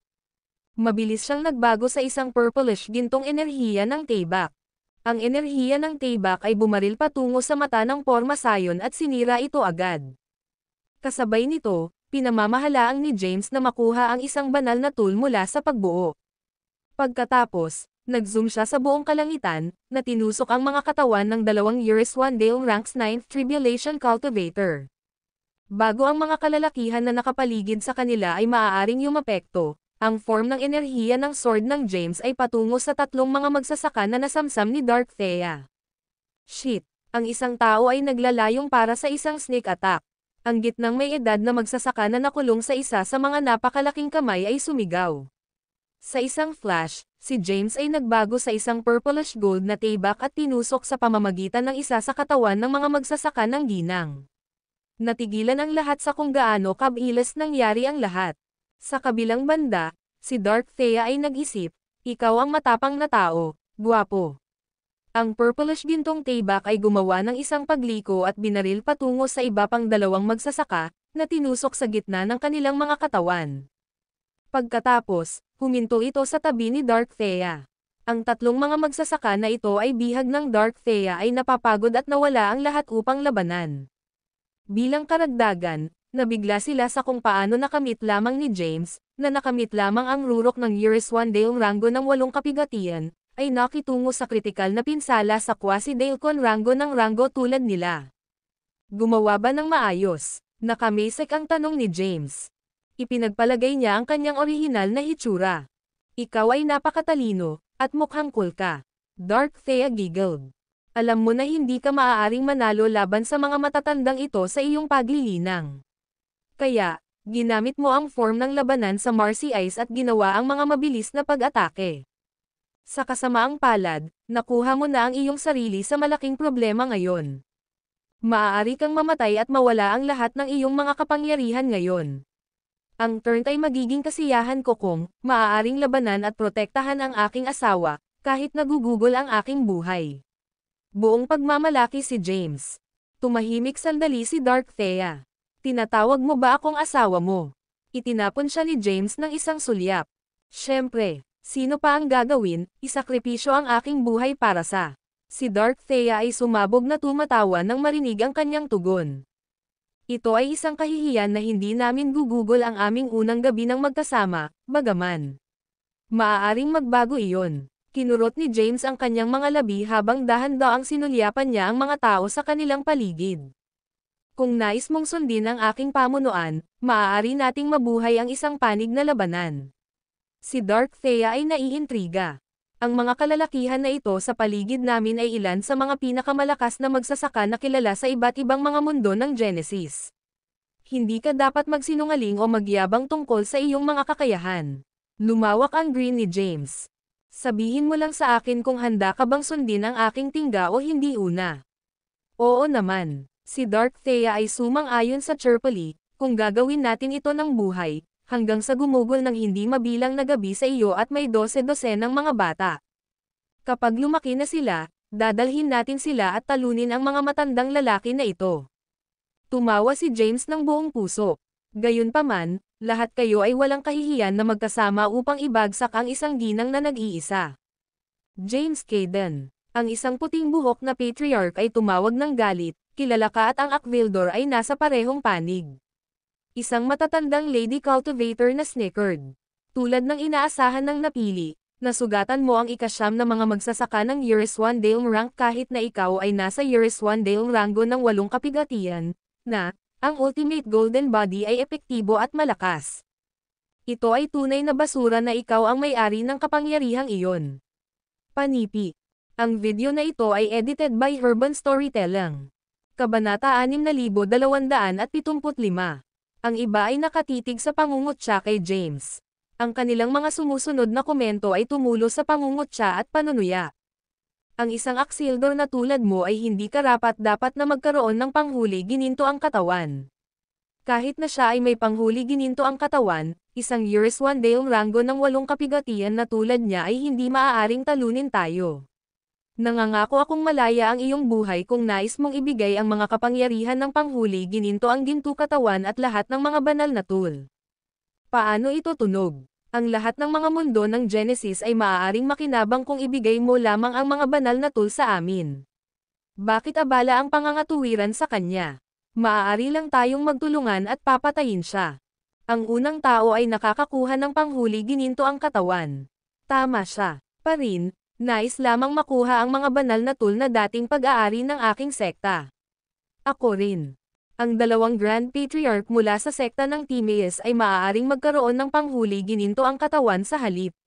Bakit dapat nila ito? Kumusta naman ang natitira sa atin? Si James at Dark Thea ay nagpalitan ng isang alam na sulyap at ngumiti ng mahina habang nakikinig sila sa mga nagtatanim na nagtalo sa kanilang sarili para sa mga banal na tool at ang panghuli gininto ang katawan. Sinabi ni James sa mabagal na tinig, ano ang mga ranggo ng paglilinang ng 3 mga magsasaka na iyong nakuha? Lahat sila ay nasa ranggo ng Quasi-Delcan. Tumingin si Dark Thea kay James. Bakit? Gusto mo ba ng 3? Paano mo hayaan akong sumipsap ng kanilang mga kapangyarihan? Ngumisi si James. Bibigyan kita ng isang banal na tool kapalit. Isa lang. Mulang. Umiling-iling si Dark Thea. Nais nang hindi bababa sa 5. Alam mo ba kung paano gamitin ang mga ito? Arched ni James ang kanyang kilay. Dark Thea snort. Sigurado ako, maaaring malaman kung paano mabilis na gumamit ng isa. Kasama rito ang mga tool na banal na banal. Inatasan ni James ang kanyang tingin sa mga magsasaka na nakapaligid sa kanila. Ipasaka ng isang tool na banal na tool. Kailangan mong makatulong na makagambala sa mga kalalakihan na ito at bumili ako ng oras. Ano ang pinaplano mong gawin? May isang pahiwatig ng kawalan ng katiyakan sa tinig ni Dark Thea. Gawin mo lang bilang, sabihin kong tiwala ka sa akin. Parehas kaming makalabas dito sa ganoong paraan, patag na sinabi ni James. Nagbigay ng kaunting tumango si Dark Thea nang marinig ang mga salitang iyon. Gumawa si James ng isang transcendent na tool na banal na naglalabas ng mga ilaw ng 10 kulay sa susunod na instant. Itinaas niya ang kanyang mga braso at binabad ang taybak sa mga seal na dumidilim na Thea. Sa pamamagitan ng isang malakas na boom, ang mga seal sa paligid ng Dark Thea ay nawasak. Mabilis siyang hinawakan sa transcendent na banal na tool na ipinasa sa kanya at binaril sa kalangitan. Ang mga magsasaka ay nasa isang estado ng pagkabigla nang makita nila ang nangyari. Isang Transcendent Divine Tool. Iyon ang Decachrome Lights mula sa isang Transcendent Divine Tool. Ang Evildor ay mayroon pa ring isang trump card hanggang sa kanyang manggas. Mayroon siyang isang Transcendent na banal na tool. Ito ay masamang balita. Ang mga kapangyarihan na nabuo mula sa isang Transcendent na banal na tool ay hindi gaanong ginawaran. Sa sandaling iyon, si Dark Thea ay mahinahon na lumubog ang Tayback na tiyak na direksyon. Ang kanyang paggalaw ay nagpadala ng isang alon ng maliwanag na enerhiya ng Tayback na naglalakbay palabas. Ang mga Grand Patriarch at mga magsasaka na nakatayo sa landas ng enerhiya ng Tayback ay nagmamadali na pinagsama ang maraming mga kalasag ng Genesis para sa proteksyon. Boom! Boom! Habang namatay ang malakas na pagsabog, ang karamihan sa mga Grand Patriarch ay pinamamahalaang protektahan ang kanilang sarili mula sa pag-atake ni Dark Thea. Gayunpaman, maraming mga Euriswandale Ranks 9th Tribulation Cultivator ang malubhang nasugatan. Gramp, gagawin ko kayong lahat na ikinalulungkot na gawin ito ngayon. Ang Dark Thea ay sumabog sa kanila ng isang mapang akit ng ngiti. Binigyan niya ang Tayback ng isang buong oras sa oras na ito. Sa isang flash, ang isang alon ng enerhiya ng Tayback na naglalabas ng 10 kulay na lumusot sa buong hangin. Ang mga magsasaka at Grand Patriarch na malapit sa Dark Thea ay mabilis na lumipat at inilagay muli ang kanilang mga kalasag sa Genesis. Ang 30 Grand Formation ay kumikinang habang ang mga hadlang nito ay tinamaan ng mga ilaw ng Decachrome. Halos lahat ng mga gusali na natagpuan sa loob ng mga batayan ng punong tanggapan ng Skynet ay gumuho dahil sa mabisyo na enerhiya ng Tayback. Bukod dito, 5 Euriswandale Ranks 9th Tribulation Cultivator ang napatay sa pag-atake na ito. Kapag ang enerhiya ng Tayback ay lumipat sa kanila, ang mga Grand Patriarch at mga magsasaka ay agad na nagsimulang salakayin si Dark Thea. Ang marahas na pagsabog ng kapangyarihan ng Genesis at kapangyarihan ng Historial ay itinapon sa Dark Thea. Gayunpaman, pinamamahalaang niya ang lahat ng mga ito. Sa oras na ito, hindi sinubukan ni Dark Thea na labanan ang kanyang mga kalaban. Sa halip, maiiwasan niya ang kanilang mga pag-atake habang pinupuntirya ang kanyang pag-atake sa Euriswandale Rango ng 9th Tribulation Cultivator tuwing nakita niya ang pagkakataon. Sa pamamagitan ng transcendent na banal na tool, ang pag-atake ng Dark Thea ay mas walang awa at mabisyo. Naggasolina ito ng kanyang mga espiritu upang labanan at punatin ang kanyang mga kaaway. Samantala, binago ni James ang kanyang sandata pabalik sa Euriswan Genesis Bell. Inilagay niya ang kampanilya sa kanya at ang 3 labis na nasugatan na mga bihag. Ang isang pil ng mga kampanilya ay lumitaw. Ang mga magsasaka at Grand Patriarch na malapit ay lubos na naapektuhan ng malakas na tunog ng tunog. Ang mga kalalakihan na iyon ay mabilis na tumalikod sa kampanilya. Sa kabilang banda, sinimulan ni James na sumipsip ng kapangyarihan ng Genesis at kapangyarihan sa kasaysayan mula sa 3 mga magsasaka sa loob ng kampanilya. Di nagtagal, naramdaman ni James kung paano ang kanyang panghuli gintong katawan ay malapit na na-upgrade. Samantala, ang mga Red Tribulation Clouds ay nagsimulang magtipon sa itaas ng Euriswan Genesis Bell. Si Egor, Herodias, at Matanay ay nanunood ng mga laban mula sa ibaba sa lupa sa labas ng Telvervo Hall. Ang 3 sa kanila ay labis na nag-aalala para kay James. Makalipas ang ilang oras, nagsimulang kumikinang si James mula sa ulo hanggang paa na may itim at puting ilaw sa loob ng Euriswan Genesis Bell. Sa kabilang banda, ang 3 mga magsasaka sa tabi niya ay nawalan ng halos lahat ng kanilang lakas sa buhay. Sa itaas ng Euriswan Genesis Bell, 108 mga layer ng mga ulap ng pagdurusa ay nabuo. Ang bilang ng mga layer ng ulap ay mabilis pa ring tumataas.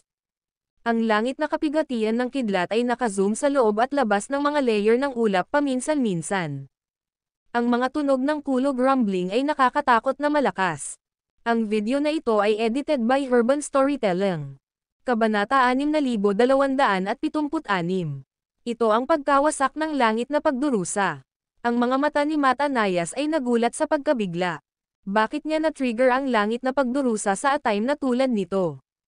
Ito ay hindi lamang ang pagkawasak ng langit na pagdurusa.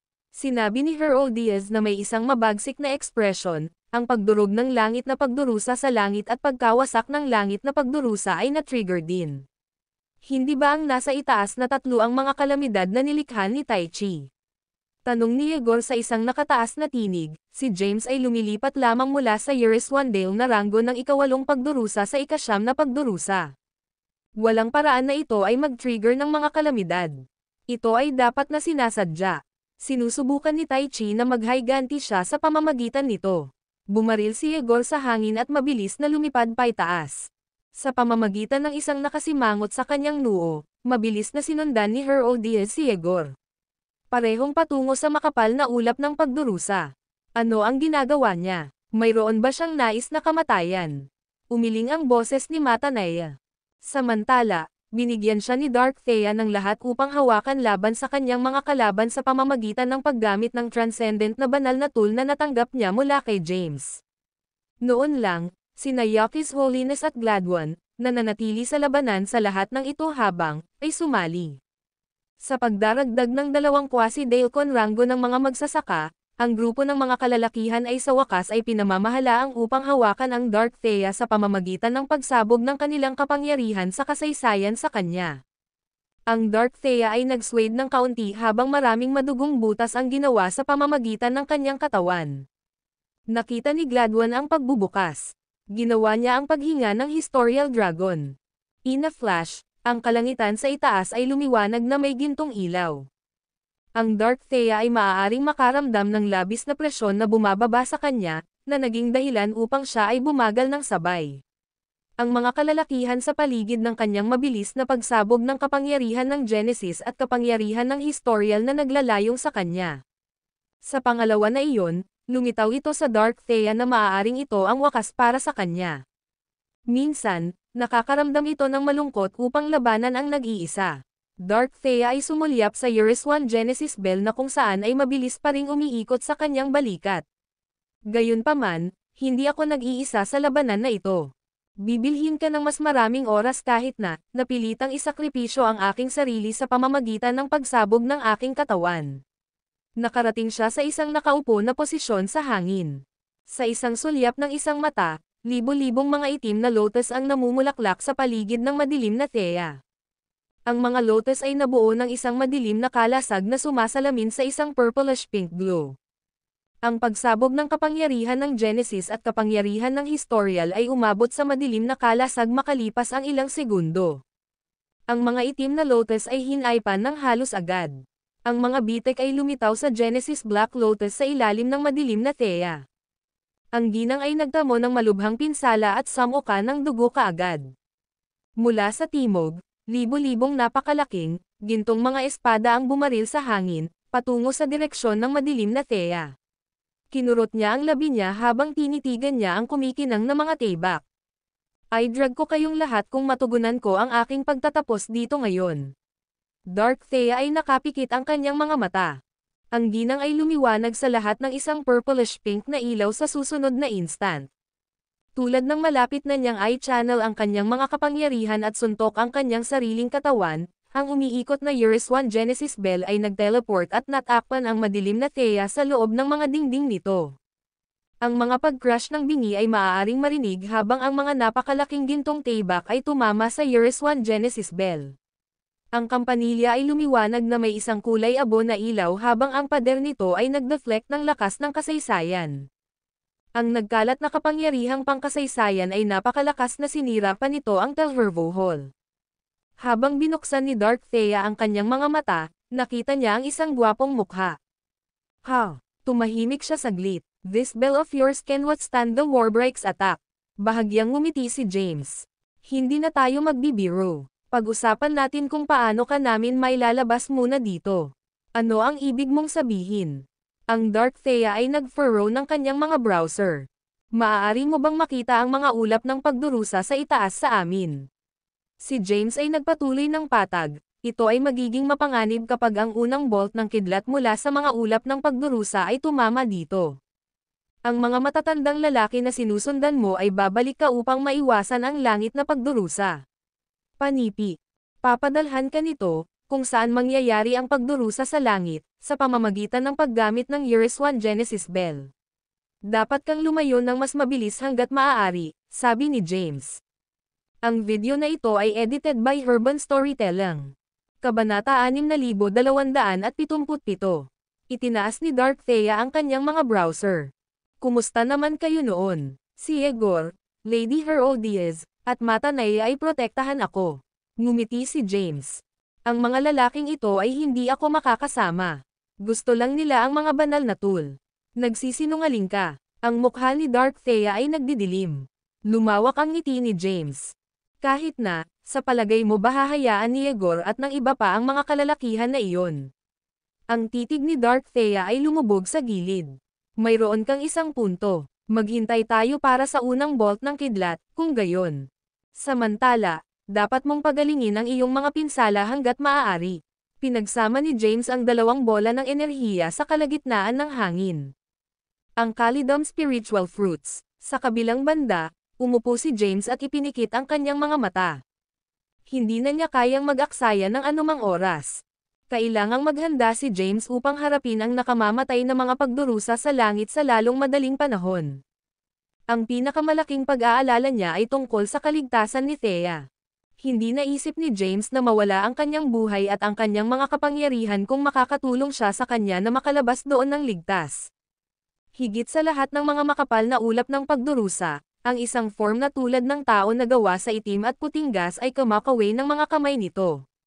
Ang form ay nagsasagawa ng isang hindi kapani-paniwalang kasanayan upang maakit ang higit pang mga ulap ng pagdurusa. Noon lang, dumating si Igor sa tuktok ng lahat ng mga ulap ng pagdurusa. Sinaksak niya ang kanyang mukha nang makita niya ang kakaibang figure. Yeria, pipilitin mo bang gawin ito? Tulad ng sinasabi niya na, ang itim at puting figure ay pinamamahalaang magdagdag ng 12 ng mga bagong layer ng mga ulap sa umiiral na bungkos. Ang figure ay lumingon kay Yegor. Wala bang nagawa na mali? Ito ay isa sa aking mga responsibilidad na maghanda ng isang langit na pagdurusa. Ang paglipat lamang sa ika-9 na pagdurusa ng Eurus-1 Deong Rango mula sa ika-8 pagdurusa. Siya na, gayunpaman, naghanda ka ng higit sa 1800 mga layer ng mga ulap ng pagdurusa. Yegor Sithead, wala siyang nagawa upang maging karapat-dapat sa itaas na 3 kalamidad. Ang figure ay walang sinabi at patuloy na nagtatrabaho sa mga ulap ng pagdurusa. Sa ngayon, ang mga ingay ng rumbling na kulog ay nakakatakot ng malakas. Ito ay halos nadama na parang ang mga ulap ng pagdurusa na ito ay maaaring makagawa ng mga kapangyarihan na sapat upang sirain ang lahat. Tai Chi. Ang isang tao ay tumawag ng pangalan na galit habang ang heading sa ganitong paraan ng buong bilis. Binigyan ng tao ang figure ng maraming mga sipa, ipinapadala ito na lumilipad ng ilang distansya. Herodias, itigil. Sinubukan ni Yegor na pigilan siya. Itinuro ni Herodias ang tulad ng tao at nagngangalit, babagsak ko ang Tai Chi Grand Temple kung maglakas loob kang patayin ang binata ngayon. Si Tai Chi ay tumayo sa sarili at dahan-daang lumingon. Ang mga itim at puting gas na bumubuo ng kanyang kasalukuyang form ay mabilis na kumalat habang ang kanyang galit ay sumabog. Sobrang init mo pa rin at hindi makatuwiran pagkatapos ng lahat ng mga taon na ito. Palagi akong naging mapagpasensya sa iyo, ngunit hindi sa oras na ito. Si Herodias ay malapit nang magmadali sa Tai Chi, ngunit mabilis na pinigilan siya ni Yegor. Hayaan mo, sigaw ni Herodias sa kanya, dapat kong paksain ang walang kahihiyan na bagay upang hindi niya.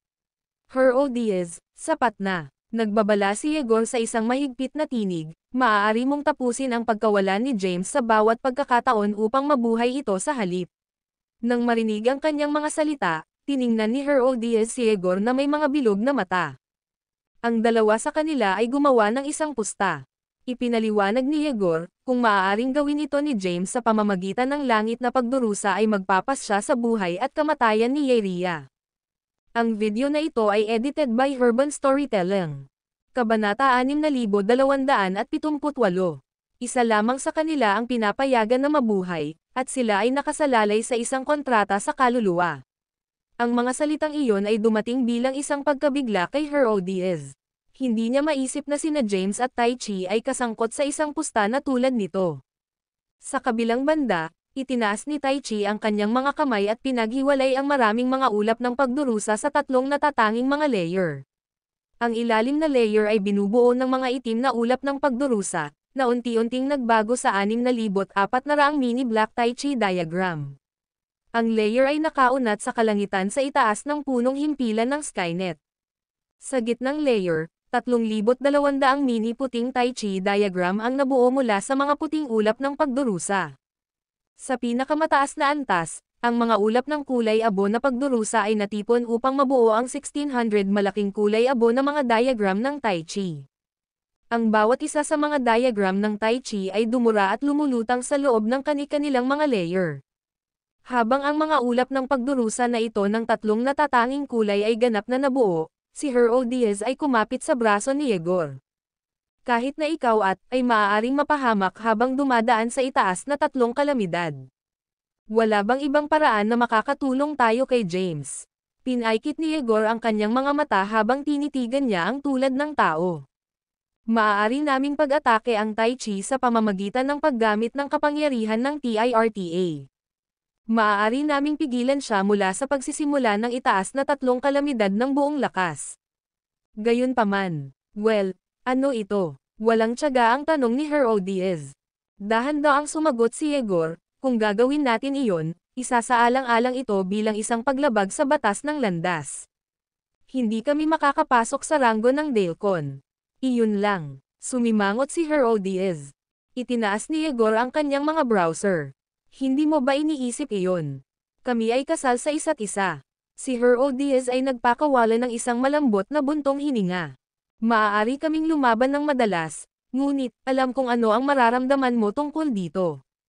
Kung namatay si James dito ngayon, ikaw ay magpakailanman ay pinagmumultuhan ng isang malalim na pakiramdam ng panghihinayang. Hindi ka na magiging masaya ulit. Sandali na natigilan si Yegor. Gawin natin ito. Si Hero Diaz ay beamed. Napangiti ang mukha ni Yegor. Itinaas niya ang kanyang kamay at nagsumite ng isang putok ng matuwid na aura patungo sa itim at puti na figure. Si Tai Chi ay malapit nang maisaaktibo ang tatlong makalangit na pagdurusa nang siya ay itinapon sa pag-atake ni Yegor. Siya patayng bibig ng dugo sa susunod na instant. Yegor, bakit ka pumunta sa impyerno, Tai Chi? Si Hero Diaz ay nagsimulang umawit. Ang kapangyarihan ng Turta ay dumaloy mula sa maraming direksyon at natipon sa itaas ng Tai Chi, na pinipilit siya ng mabigat. Si Tai Chi ay kumukulo na may galit. Pinahaba niya ang kanyang mga kamay at pinutok ang Tai Chi power pataas upang itulak pabalik laban sa kapangyarihan ng Turta. Siya ay sumigaw, ang dalawa sa inyo ay pinili na lumabag sa batas ng landas upang matulungan ang masasamang tao. Ikaw ay nakakalungkot at kasuklam-suklam. Ikaw, sa kabilang banda, ay isang kumpletong kahihiyan. Nagpadala si Yegor ng isang malaking alon ng matuwid na aura sa direksyon ni Tai Chi. Inihatid ni Tai Chi ang kanyang mga kapangyarihan upang hadlangan ang malakas na alon ng pag-atake. Kasabay nito, gumawa siya ng isang bola ng light swirling na may itim at puting kulay.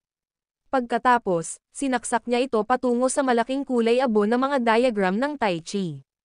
Sa isang instant, ang mga Tai Chi diagram ay nagsimulang mabilis na umiikot.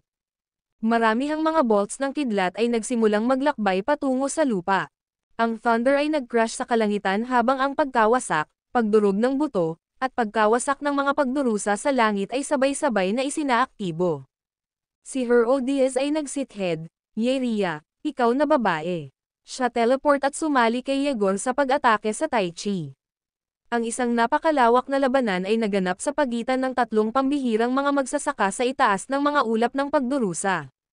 Sa ilalim ng mga ulap, si James ay maaaring makaramdam ng maraming pagdurusa ng kidlat na bumababa mula sa kalangitan kahit na mula sa loob ng Eurus 1 Genesis Bell.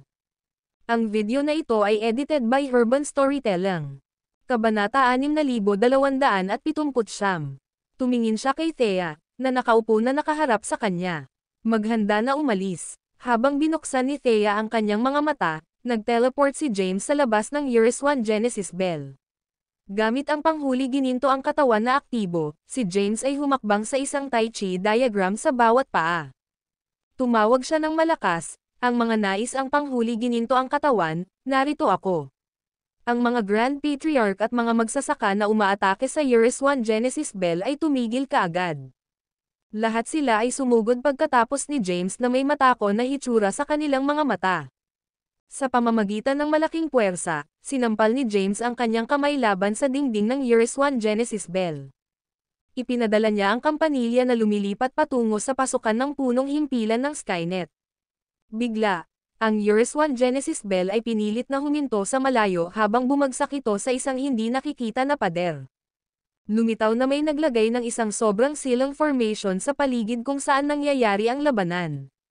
Mapahamak ito, sinumpa ni James. Siya ay nakipag-ugnay sa isang malaking pormasayon sa paligid ng lahat ng mga magsasaka at Grand Patriarch na lumapit sa kanya sa susunod na instant. Ang Quasar Lightning at Decachrome Fire ay ginawa sa loob ng pormasayon na halos agad. Agad na isinagawa ng mga magsasaka ang kanilang mga kasanayan sa lagda upang hadlangan ang mga pag-atake. Sa sandaling iyon, si Lizzie ay naging material sa pagbuo at nagbago sa isang bola ng enerhiya ng Tayback.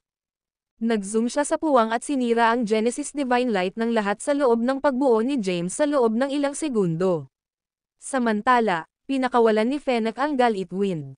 Ang magaspang na hangin ay naging mahirap para makita ng mga magsasaka at manatili sa kanilang mga paa. Pinagsama rin ni James ang Violet Gold Evil Spirit, na nagsimulang makipaglaban ng sabay-sabay. Habang naganap ang labanan, nalaman ni James na ang kanyang pormasayon ay maaari lamang hawakan ang mga Grand Patriarch at mga magsasaka sa ilang sandali. Sa panahong iyon, kailangang sirain ni Dark Thea ang pagbuo ng pagharang sa kanyang ruta at makatakas sa lugar na ito. Sa kabutihang palad, ang mga Grand Patriarch at mga magsasaka ay naayos na sa pagkuha ng panghuli gininto ang katawan na hindi nila napagtanto na ang langit na pagdurusa ay malapit ng mabuo. Sa sandaling nagsimulang kapansin-pansin ang Lightning, ang sinumang tao na nanatili sa loob ng saklaw ng pag-atake nito ay magiging isang target.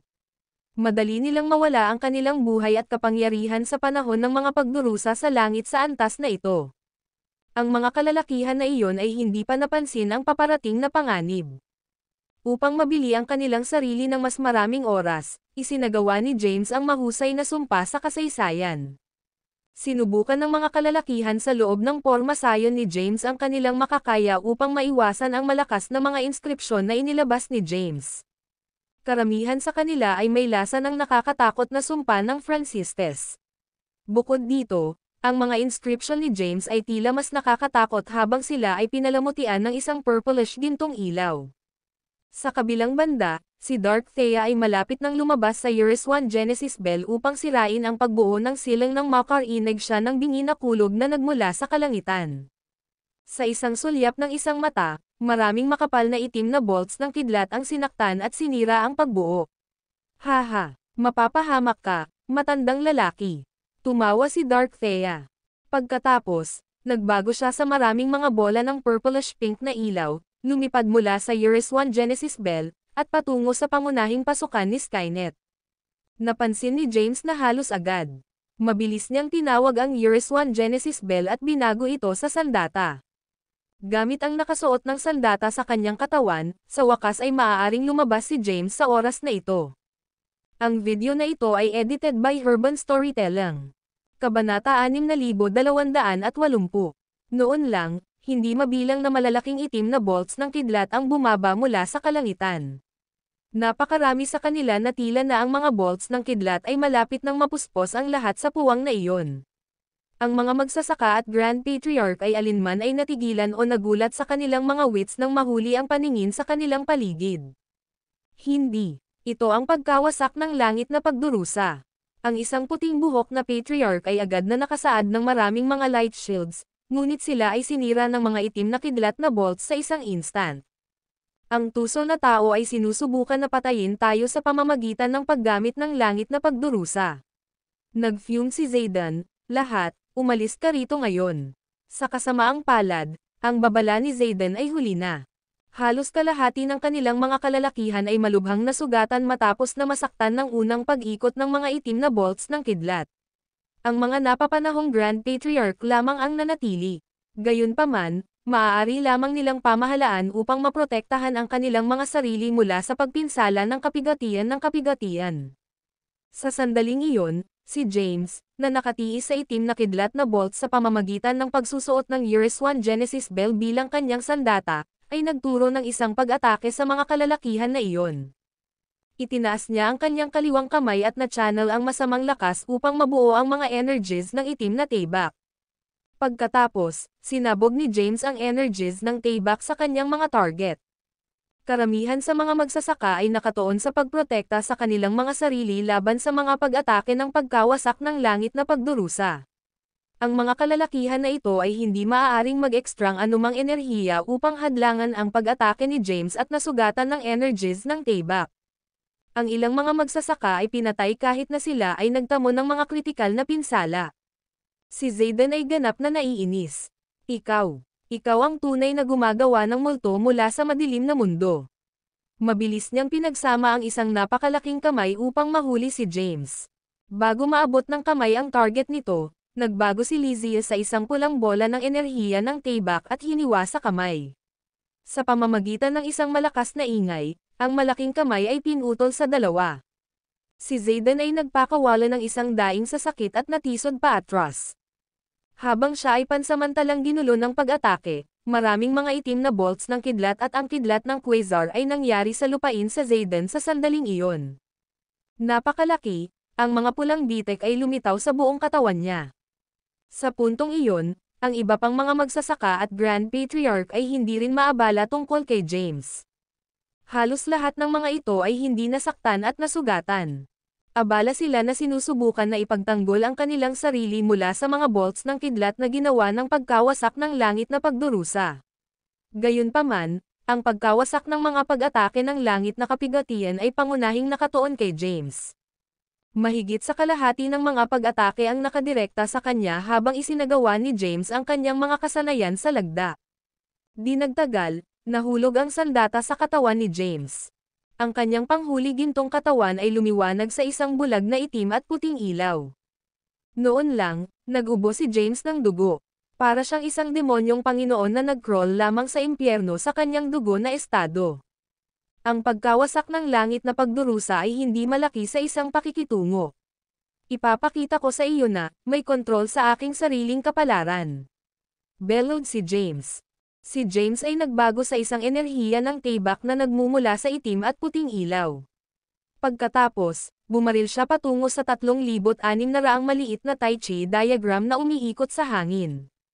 Habang lumipas ang enerhiya ng Tayback na lumipas ang mga diagram ng Tai Chi, ang bawat isa sa kanila ay sumabog. Ang napakalawak na puwersa na nilikha ng patuloy na pagsabog ay lumusot sa loob ng puwang sa loob ng 30 Grand Formation. Ang lahat ng mga gusali na itinayo sa loob ng mga bakuran ng punong himpilan ng Skynet ay nawasak. Maraming mga nilalang ang napawi ng labis na enerhiya. Ang 30 Grand Formation ay kumislap habang ang puwersa ay tumama sa hadlang nito. Unti-unti, ang mga bitek na nabuo sa ibabaw ng matibay na pagbuo din. Ang mga magsasaka at Grand Patriarch ay nakulong pa rin sa loob ng pagbuo ni James ay may hitsura ng pagkalito sa kanilang mga mukha. Halos hindi sila makapaniwala sa kanilang nakita. Ang isang Eurus 1 Dale Rango ng 8 kapigatian ng Rango sa rurok ng kanilang mga kapangyarihan ay pinamamahalaang lumaban-laban sa pagkawasak ng langit na pagdurusa. Ang mga tunog ng pagsabog ay nakarating din sa Truett at Zitlali, na matatagpuan sa kanilang bagong tahanan. Nabigla sila habang tumitingin sila sa direksyon ng ingay. Iyon si James. Si Zitlali ay tumawag ng frantically.